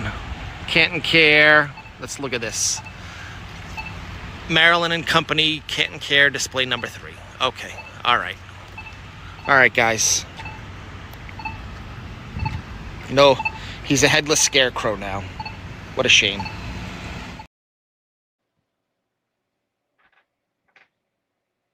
Right. Right. There wasn't an investigation. It was not taken seriously. Canton PD did not care. Did not care whatsoever. Obviously, we don't know who did it. I think we can gather why they would. And I think we have certain like main suspects in our heads that might do something like that. For those of you who are wondering who was like the closest in proximity that lives to that corner, Chris Albert. Don't know if it was him. I don't think Julie would do that. I don't know if it was any of the kids. We don't know if it was Chris's family at all. But obviously the LoPilatos, because they stood up for themselves against Lank and the Alberts and the Canton Police Department, even still 22 years later, it still pissed off people. And they still were poking them. Poke, poke, poke over and over and over again. Again, this is coming from an officer in Canton PD who was claiming that he was just an innocent victim in all of the LoPilato thing. Thankfully, though, we do have community members who are very kind and caring that wanted to help. So a few days later, we got an update from LoPilatos, and they said, "Thank you, Canton. We are beyond grateful for the crew of people we met rebuilding our display. We have received an outpouring of support from so many strangers, proving that there is more good in this town than bad. Thank you." And look how cute. So not only did they fix it all up, I think they made it even prettier, and they put a sign at the top of it. "We've got your back, LoPilato family." Some of you may recognize some of these faces. See? There's good people in Canton. Now here's the funny story. Getting into the weeds and the thick of the Canton of it all, I heard this story, and a few of us made a plan to go into Canton and walk in the parade, which caused such a stir. Oh boy, the Twitter, oh boy. Spokeswomen, Twitter trolls really hated the fact that we were going the next year to walk in the Halloween parade. But what are they going to do? Stop us from wearing duck costumes? Now, here's the thing. Police Chief Helena Rafferty was like, "Well, you guys can come, but you have to come all the way to the back of the parade. You can't be in the middle with all of the kids." "Fine, Helena, we'll go to the back of the parade. No worries." And we did, by the way. And in fact, before we even walked out, when we were just waiting in the parking lot, there was someone in one of the houses behind us who was creeping on us and taking photos. As if we were doing anything wrong other than dress up like a bunch of ducks in a Halloween parade. And we had Helena Rafferty in her own cruiser watching from a parking lot across the street. Anyway, so the parade starts and we're walking, right? There's this mother and her daughter. Her daughter had to have been maybe 14, 15 at the time. And she sees some of the other ducks. I forget the actual word she said. I don't know if she called him a loser or something like that. And then she walks by me and she's kind of walking backwards and she walks into another duck. But the young girl doesn't see it's a duck. So she turns and goes to say, I'm sorry. And before she can fully apologize, she goes, oh, you guys are such losers.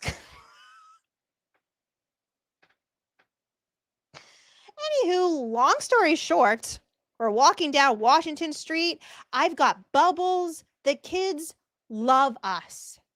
Love us. You got a bunch of ducks just waddling with, like, I don't know, Helena's behind us. We had a motorcycle Canton cop next to us. We were surrounded by cops because they all thought we were going to do something.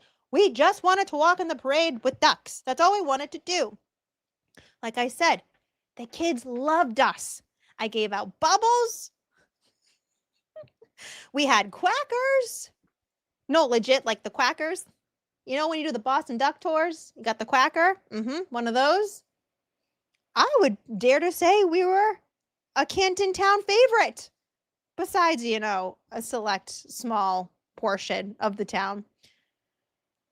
Anywho, when we were walking by, I noticed that the LoPilatos, again, this was the next year, the next fall. I noticed, oh no, hold on. It was later that same year, wasn't it? Hold on. Am I getting my time frame wrong? 2024? What year is this? 2026? No, it was 2025. So yeah. Anyways, so I walk by and I notice it's the LoPilato scarecrow again. And I'm like, I'm taking a picture. Because I, too, support the LoPilatos.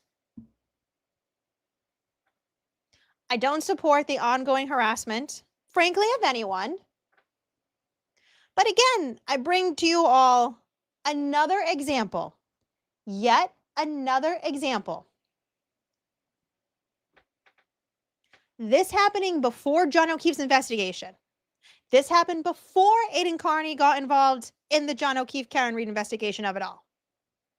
The LoPilatos were seemingly targeted not only in the early 2000s, but also all the way up until 2024.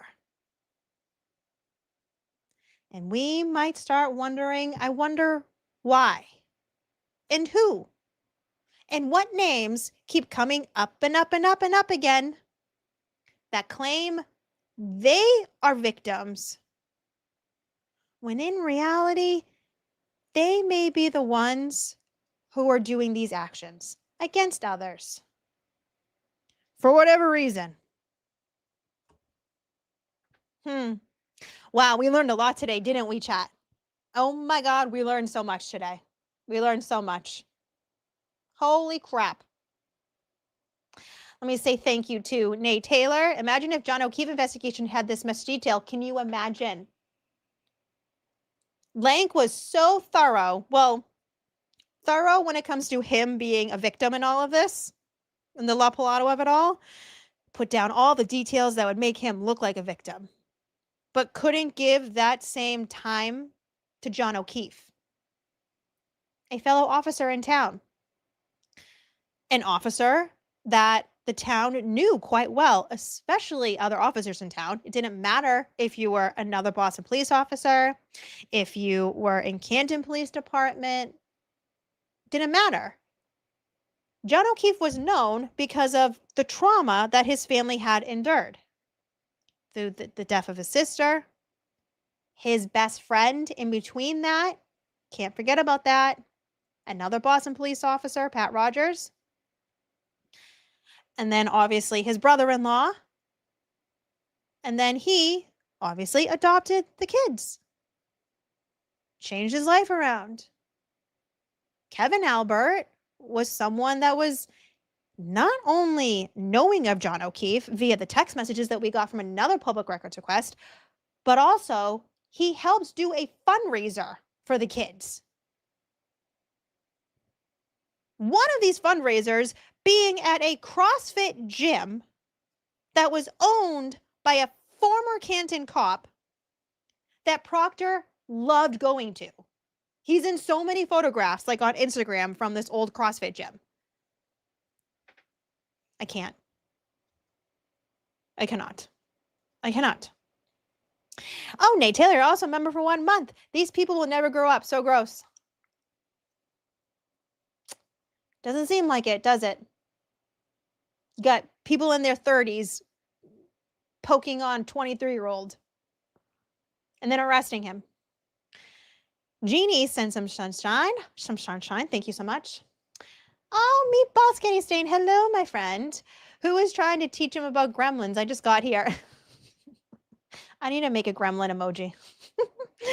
Oh my God, and Nightbot. No, I will not touch you like that, you sicko. I can't imagine, guys. I apologize for Nightbot. I'm going to figure out how to fix it. And so it's not so like obnoxious. I got to figure out how to make it not so like damning in chat. I apologize. The Goodmid sent a floating heart. Thank you so much. Lolly and Harkness, thank you for coming, YouTube member. I appreciate you. Thank you for being here. Romy sent a marshmallow hi. Hi. GB, thank you for the Unk alert. And Aaron says, these cops are bullies with no rules. Well, now you guys can get a better picture, at least from this live stream, of just like one or two things. You know what I mean? This is just one. And the only reason why like we can speak about it like this is because there's filings and there's court things out there. You know what I mean? We can see both sides and then try to weigh what seems most likely. Is there a history here with Canton PD where they may favor some people and then poke on some others? We've seen it. Do we need to talk about Rubber Ducky Gate in Richie Schiffer? How about the Canton 9? Just standing out and protesting. There was also another incident with Richie, Rubber Ducky Man, as well as Eric. I'm sure some of you know Eric, where they were just standing out, protesting Chris Albert because he was a select board member. They tried to get them in trouble too. Eric's sign literally just said, I heart Canton. I didn't even say anything. You can't make this up. Goblin Misfit. An anonymous duck told me that Emily C. has never seen Gremlins. Can I bribe you to fix that? Emily C., you've never seen Gremlins? No way. No way. Oh my God. And now chat is saying, Nightbot's yelling at me. I'm sorry. I'll fix it. I'll try to fix it.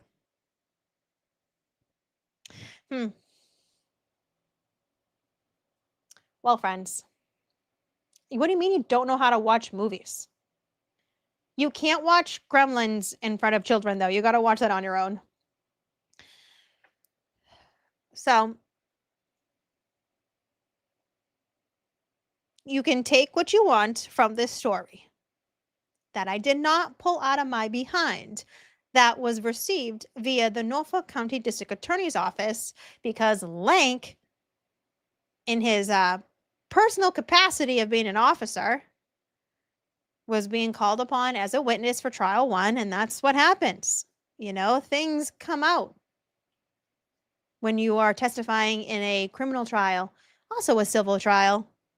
But the reason why you could see they weren't able to get into the weeds of all of this is because there's some damning claims against Lank.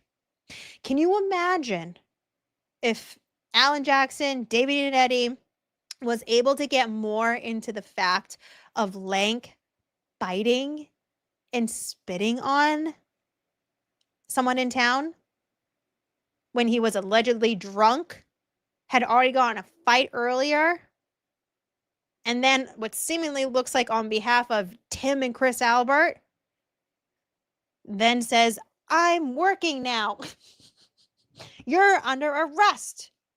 Here, let me bite you and spit on you. Can you imagine if that came out in trial one? What would happen with the jury? This being an officer, one of only 3 officers that was allowed in 34 Fairview Road. Lank was the only one that was allowed twice in 34 Fairview Road.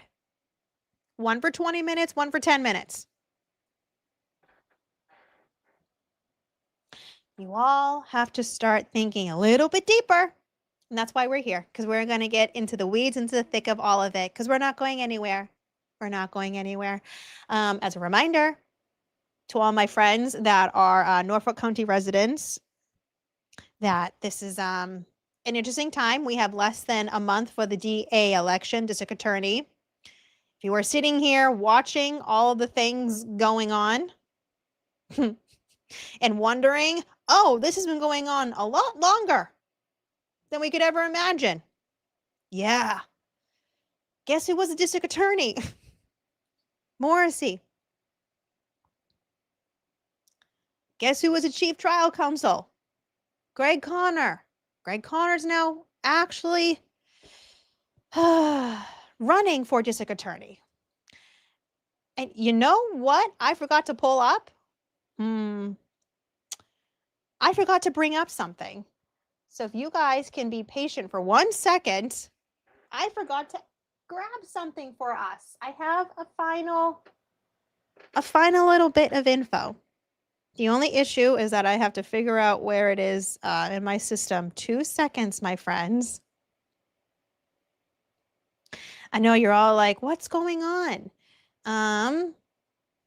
Oh, and I also, too, just a little behind the scenes stuff. My last live stream, I went into the Brian Higgins stuff, and there was a certain photo that got pulled up, and we were questioning said photo. Your girl found some things, so I'll have to cover that on another live stream. But while I still have you here, agreed. And if you guys have not seen that live stream I did about Brian Higgins and how he literally got one of our favorite creators, Microdots, to be investigated by Brian Tully in the Norfolk County DA's office. Speaking of the devil, I think we might as well end on a little bit of a high note, right? Why not? I feel Microdots, you always come in right at the right moment. Yeah. So if you guys didn't get to see my community post or my post on Twitter, the thing about the universe is it always works out so interestingly. I got this inbox. When did I get this? End of last week, I think. And some of you are going to be like, whose house is that? Well, the subject of our live stream today, Michael Lank's house. He too, just like Michael Proctor, is supporting Greg Conner for district attorney. Now, like I said in the past, you have your constitutional rights to do things that you want. You can support whatever candidate you want. But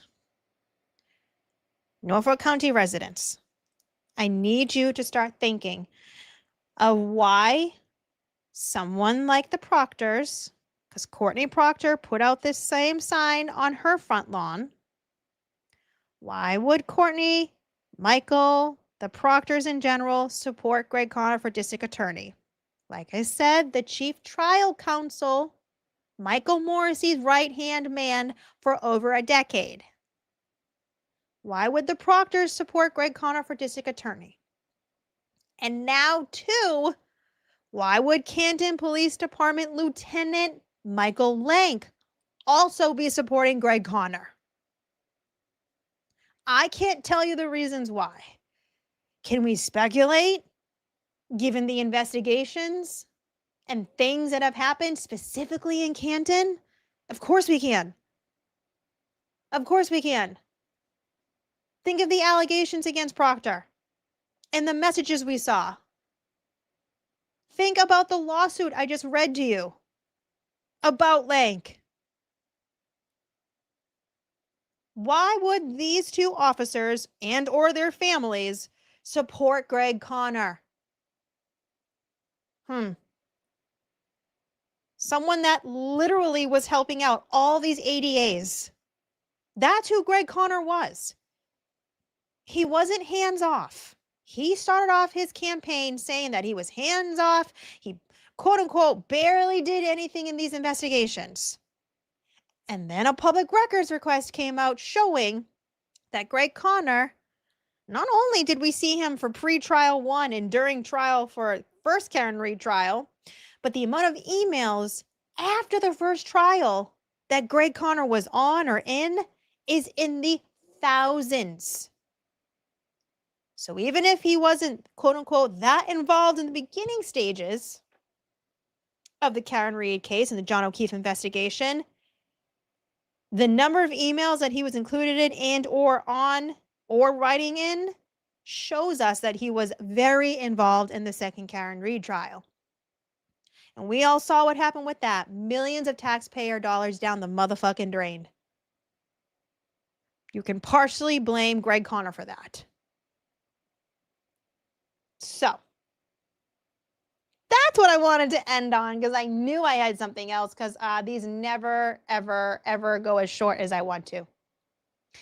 I always say I'm not going to take that long. And guess what ends up happening? I take way longer than I wanted to. Okay. I knew there was something else. I was like, I definitely have something else I want to talk about. Oh, yeah. Mike Lank supports Greg Connor. That's what I wanted to say about. And because we briefly touched upon Sandra Birchmore, I also want to give you this reminder as well. My name is Barbara Wright, and I was Sandra Birchmore's cousin. We were told it was a suicide, and I didn't believe it because I knew Sandra. I knew she was so excited about life. She had a lot going on. The Norfolk County District Attorney's Office has not delivered justice. They've denied justice for Sandra Birchmore. I am supporting Adam Deitch for District Attorney because I feel he's got the background and the know-how to make the changes that we need in Norfolk County. I think he can bring it.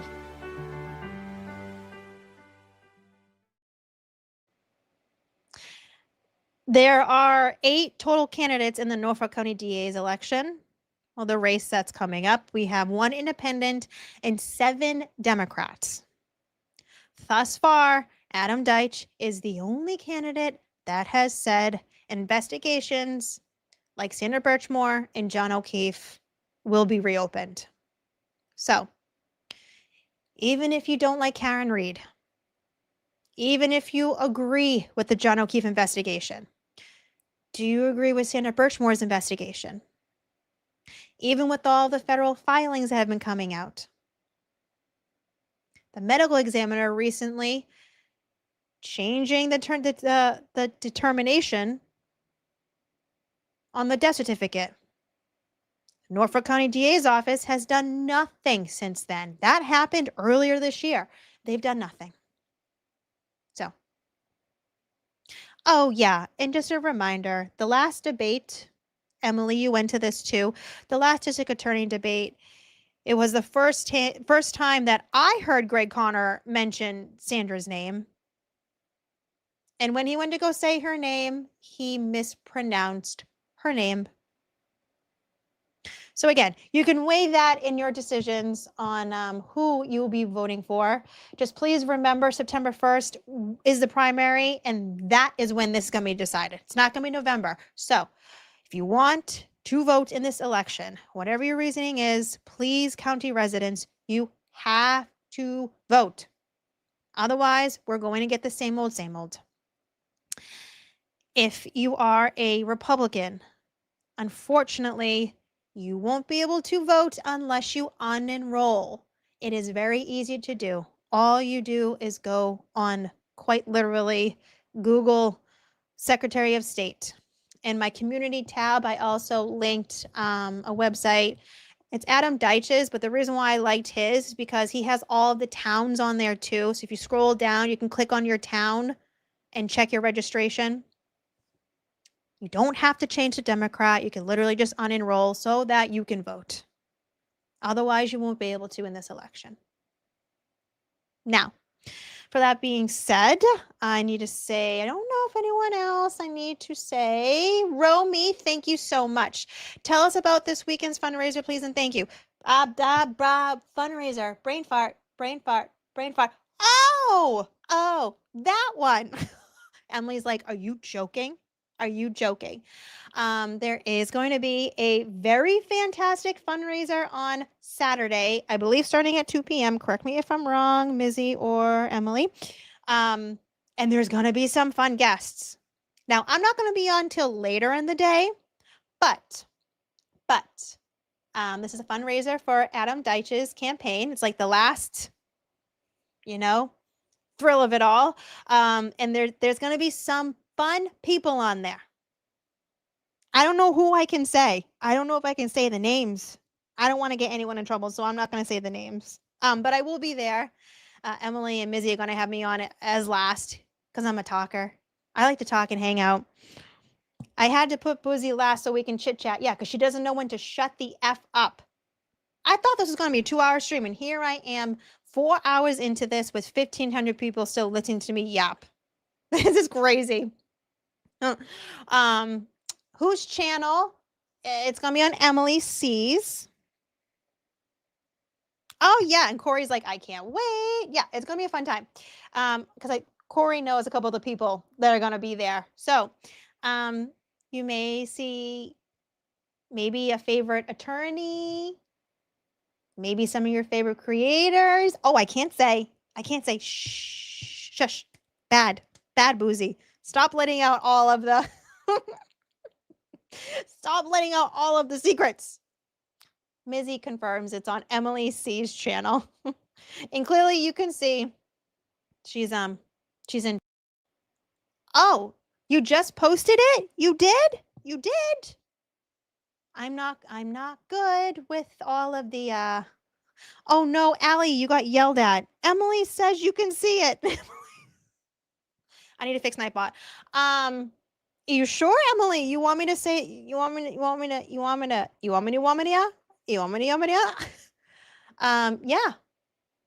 Let me see. Where'd you go? If you guys want to go and hang out with David Yannetti,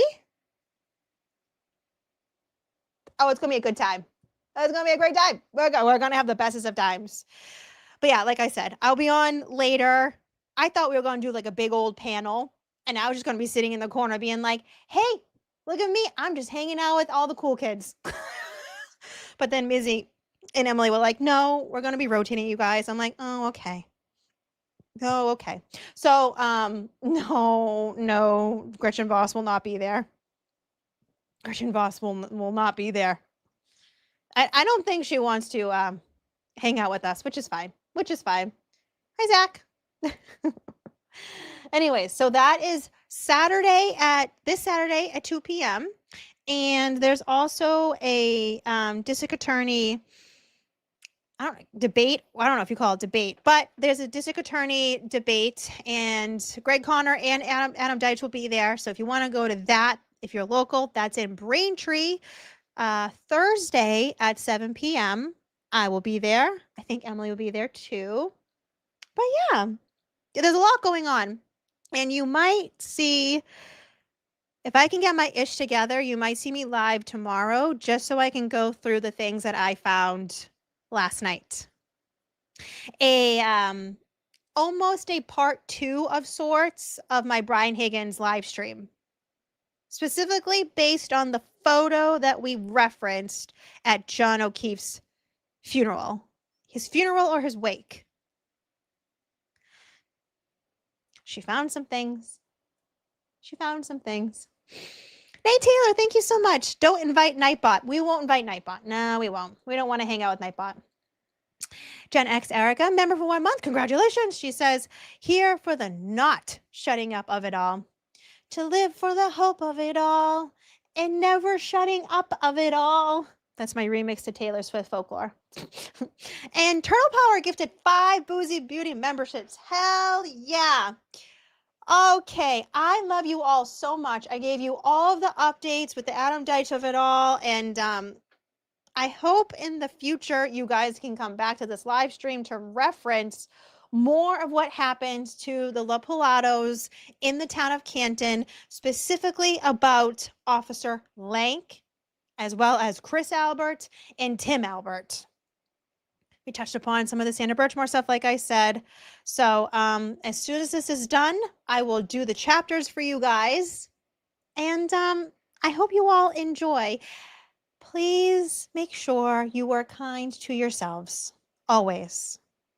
By the way, for some of you that are asking if I saw Grant's chat, I was briefly watching last night and then I dozed off.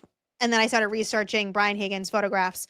And I did see you guys in chatting that like, I love Boozey. She always reminds us to drink our water.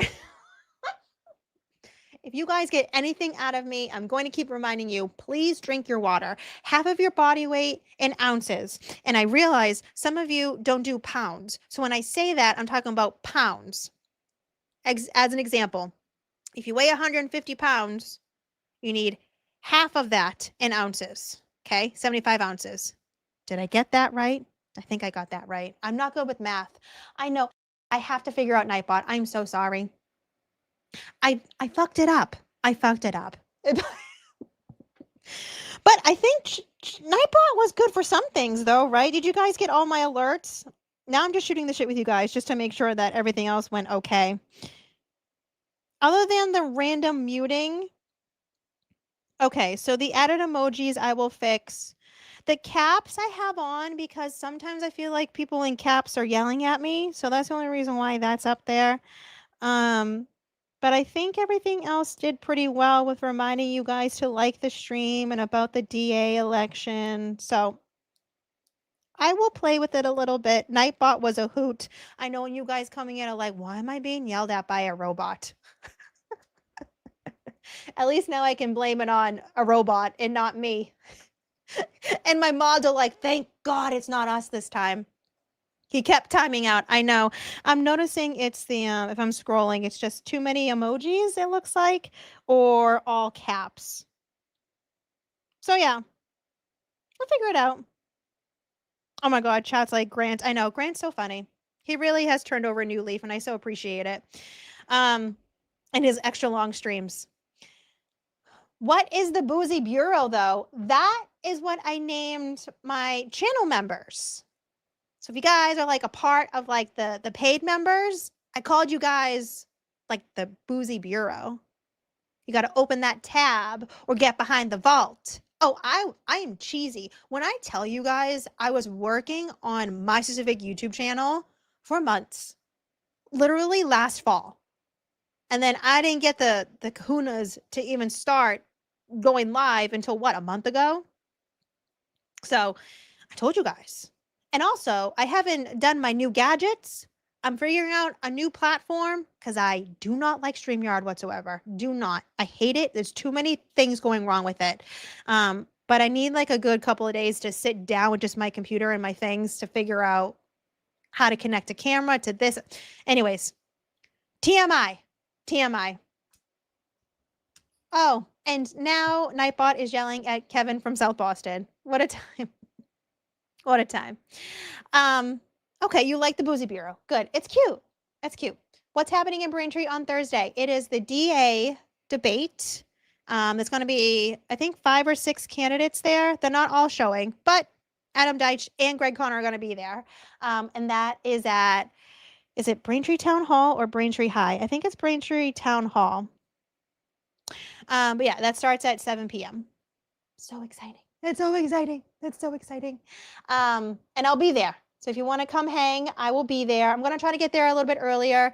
If you want to go and do a standout, they're asking, Adam Deitch is asking for people to show up at 6 o'clock just to hold signs, his, you know, AD for DA signs. That's all. That's all. Oh God. Oh man. Chat is getting funny. You guys are so funny after dark. Like I try to stay so focused, and then once we're done, chat just goes off the freaking rails. Which, you know what? I can't say anything because when I'm in other people's chats, I make chat go off the rails because of my ADHD. So that's what I get. Karma is a guy on the streets coming straight home for me. And you're already at 18.6. I am at 18.8. Whoa! And there's still 1.5 in chat. If you haven't subscribed or liked the chat or the live stream, please make sure you do. If you're watching this on replay, please make sure you hype or whatever it's called. I still don't know what that means. I have no idea. You are positively delightful, Debbie. You are. BB, the Boozey Bureau of Investigations. See, you get it, Cuzco. See, you get it. You get it. You guys get it. Because I have a smart chat. Now I'm singing Boozey Bureau to the tune of the intro in my head. Boozey Bureau, dun dun dun dun dun dun dun. Boozey Bureau, dun dun dun dun dun dun. I need a fervent remix. Meg, I'm so glad you go live on YouTube. They're the best and share so much inside knowledge. Thank you so much. And there's been people asking about my TikTok. The TikTok gods have just been messing up. I keep trying to post on TikTok and it'll pull the video or it'll upload corrupted, and then I get frustrated because I spend so much time on the damn videos, like literally hours sometimes on these damn videos between my research and whatever. And it's just easier for me to put everything here on YouTube and talk to you guys. So that's the only reason why I haven't been on TikTok, because TikTok has been fucking with me. Does Nightbot do AI songs? I have no idea. I have no idea. Boozey, you can always do a members only text stream like EDB does sometimes. Oh, to test out things if you're working on setting up or learning new streaming software. I like that idea if you guys can be patient with me. Because I actually do like that idea. I do like that. Zach, you're going to get so timed out by the bot. It's not even going to be E-Chase or Emily or Corey. It's going to be the bot that's going to mute you. BB, you're so authentic. Thank you. Honestly, guys, like, I know some of you talk to me in person, online, the interwebs of it all. And like, those of you who talk to me outside of this is how I am. Like, literally what you see is what you get. I don't bullshit you guys. This is how I am. Literally. I tell you guys all the time, I don't do the damn drama. I tell the texts and online things, I don't do the drama. La la la la la la. That's how I am. And you know what? I want this to be a safe space for as many as I can. You know, I try. And you guys are very patient with me too. So I do appreciate you. And truly, this community is fucking incredible. You guys are so kind to one another. You help each other out. My mods are fantastic. Like, you know, it's just, we have fun. Scott confirms the DA debate on Thursday is Braintree Town Hall. Thank you, Scott. I figured that. I was like, I cannot remember if it was the high school, but the other one was at the high school. So Braintree Town Hall, 7 p.m. on Thursday. Get there early at 6 p.m. if you want to just stand out with signs. You can meet some fun people. I'm sure, just like Scott said, there'll be some boots on the ground. If you want to see some OGs, I'm sure they'll be there too. TikTok does suck. I know. The Boozey bureaucracy. Oh God. That would make me go blah, blah, blah, blah, blah, blah. Fervent. Nightbot doesn't want this smoke. Yeah, I'm gonna have to do a members only live because I do like talking to you guys. You guys are the shit. The Nightbot stole my lunch money. Drama free is a life for Boozey. Yes. Fervent. That's a song. What the fuck did I forget what Corey said. She mentioned the word blight. And I was like, that should be a fervent song. Everything needs to be a song. Who do I think I am? Taylor Swift? Love you, Randy. What the hell do I think I am? I'm not a songwriter. I can do a good intro song. Boozey beauty. Let me see. Are the levels in your BB top shelf well and call? No, seriously, no. That's why I did like open tab and stuff. It's wicked cute. I was like, I want to make it like alcohol, boozy beauty, as well as like beauty of it all. Like I spend way too much time figuring out everything behind the scenes. A blight on society. That's what Corey said. And I was like, that needs to be a fervent song because you could take that to the nth degree. Totally the nth degree. You could even make it like a funnier thing, right? And be like, try to make it out like, oh, apparently the LoPilatos are a blight on society. And then like turn around at like the mid chorus and turn around to like Lank. See? A blight on society. Applies to many people, though, too many. Perfect. Berman says, I've run out of storage space for all the song requests I get from Boozey and Emily. Sorry. You should see my Spotify. I have literally every single type of music you could probably think of. Ballad of Blighty. E-Chase, this is literally what I wanted to do. She says, Boozey, your intro is so catchy. It's even stuck in my husband's head. Yes, that's what I wanted. I wanted it to be like a Call Me Maybe. I wanted to constantly get stuck in your heads. But I also want you to shake your ass as you're listening to it. Like, no, literally, though. Literally. It worked. It worked, though, didn't it? Next, Boozey will start leaving herself voice memos about fervent song ideas like Taylor Swift does for her songs. I may actually already do that. Oh my God. What do you see in Steve? Papster says, can we get a Facebook or Reddit group to talk in when you're not online? To be completely honest, just having been a follower of like the YouTube beauty community for so many years, to have your own like Reddit page is usually not a good thing. So I would not like a Facebook or Reddit group about me. I would not engage. I don't want to know. I don't want to know. Hey, I just met you and this is crazy. Do you know me? Boozey beauty. Okay, she's got to get the hell off. And I don't do Discord e-chase. I could have so many jokes right now about the Discord. But speaking of Discord, a little birdie told me that there's going to be a payment to the DA's office about a certain Discord server. Huh. I wonder who was in that Discord server. I wonder if someone was in that Discord server and then in an attempt to save themselves was deleting messages with people. And then the owner of said Discord server deleted the server.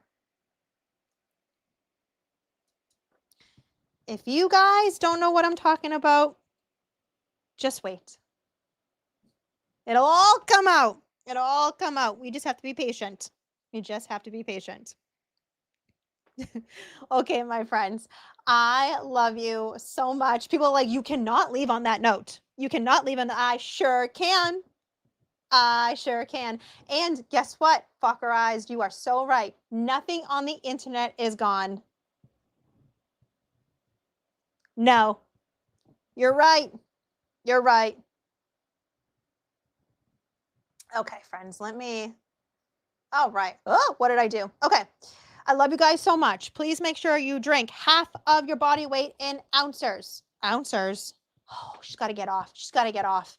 I need to go to bed. I need to go to bed. Oh, Emily says, I can't be patient. $370 in the mail for a Grant rabbit hole about Michael Morrissey in Kate Peters' Discord. We'll see what, if anything, comes about in all of that. We'll just see. We will just see. Anywho, I love you guys so much. Please be kind to yourself, one another, And also all of the dogs. If you see a dog or a cat, please pet them. Be nice to them. Especially if it is a German Shepherd that goes by the name of Cassidy, Chloe, Cora. That may or may not be in Vermont. Who knows? Anyway, guys, I told you I cannot say goodbye. I need to get these out of my ears. I love you so, so, so much. Replay crew, love you, love you, love you. Thank you all for being here. I tell you every single time, thank you so much. It does not go unnoticed. Trust me, I see you guys. There's still almost 1,400 of you. How? I've been talking about nonsense about nothing.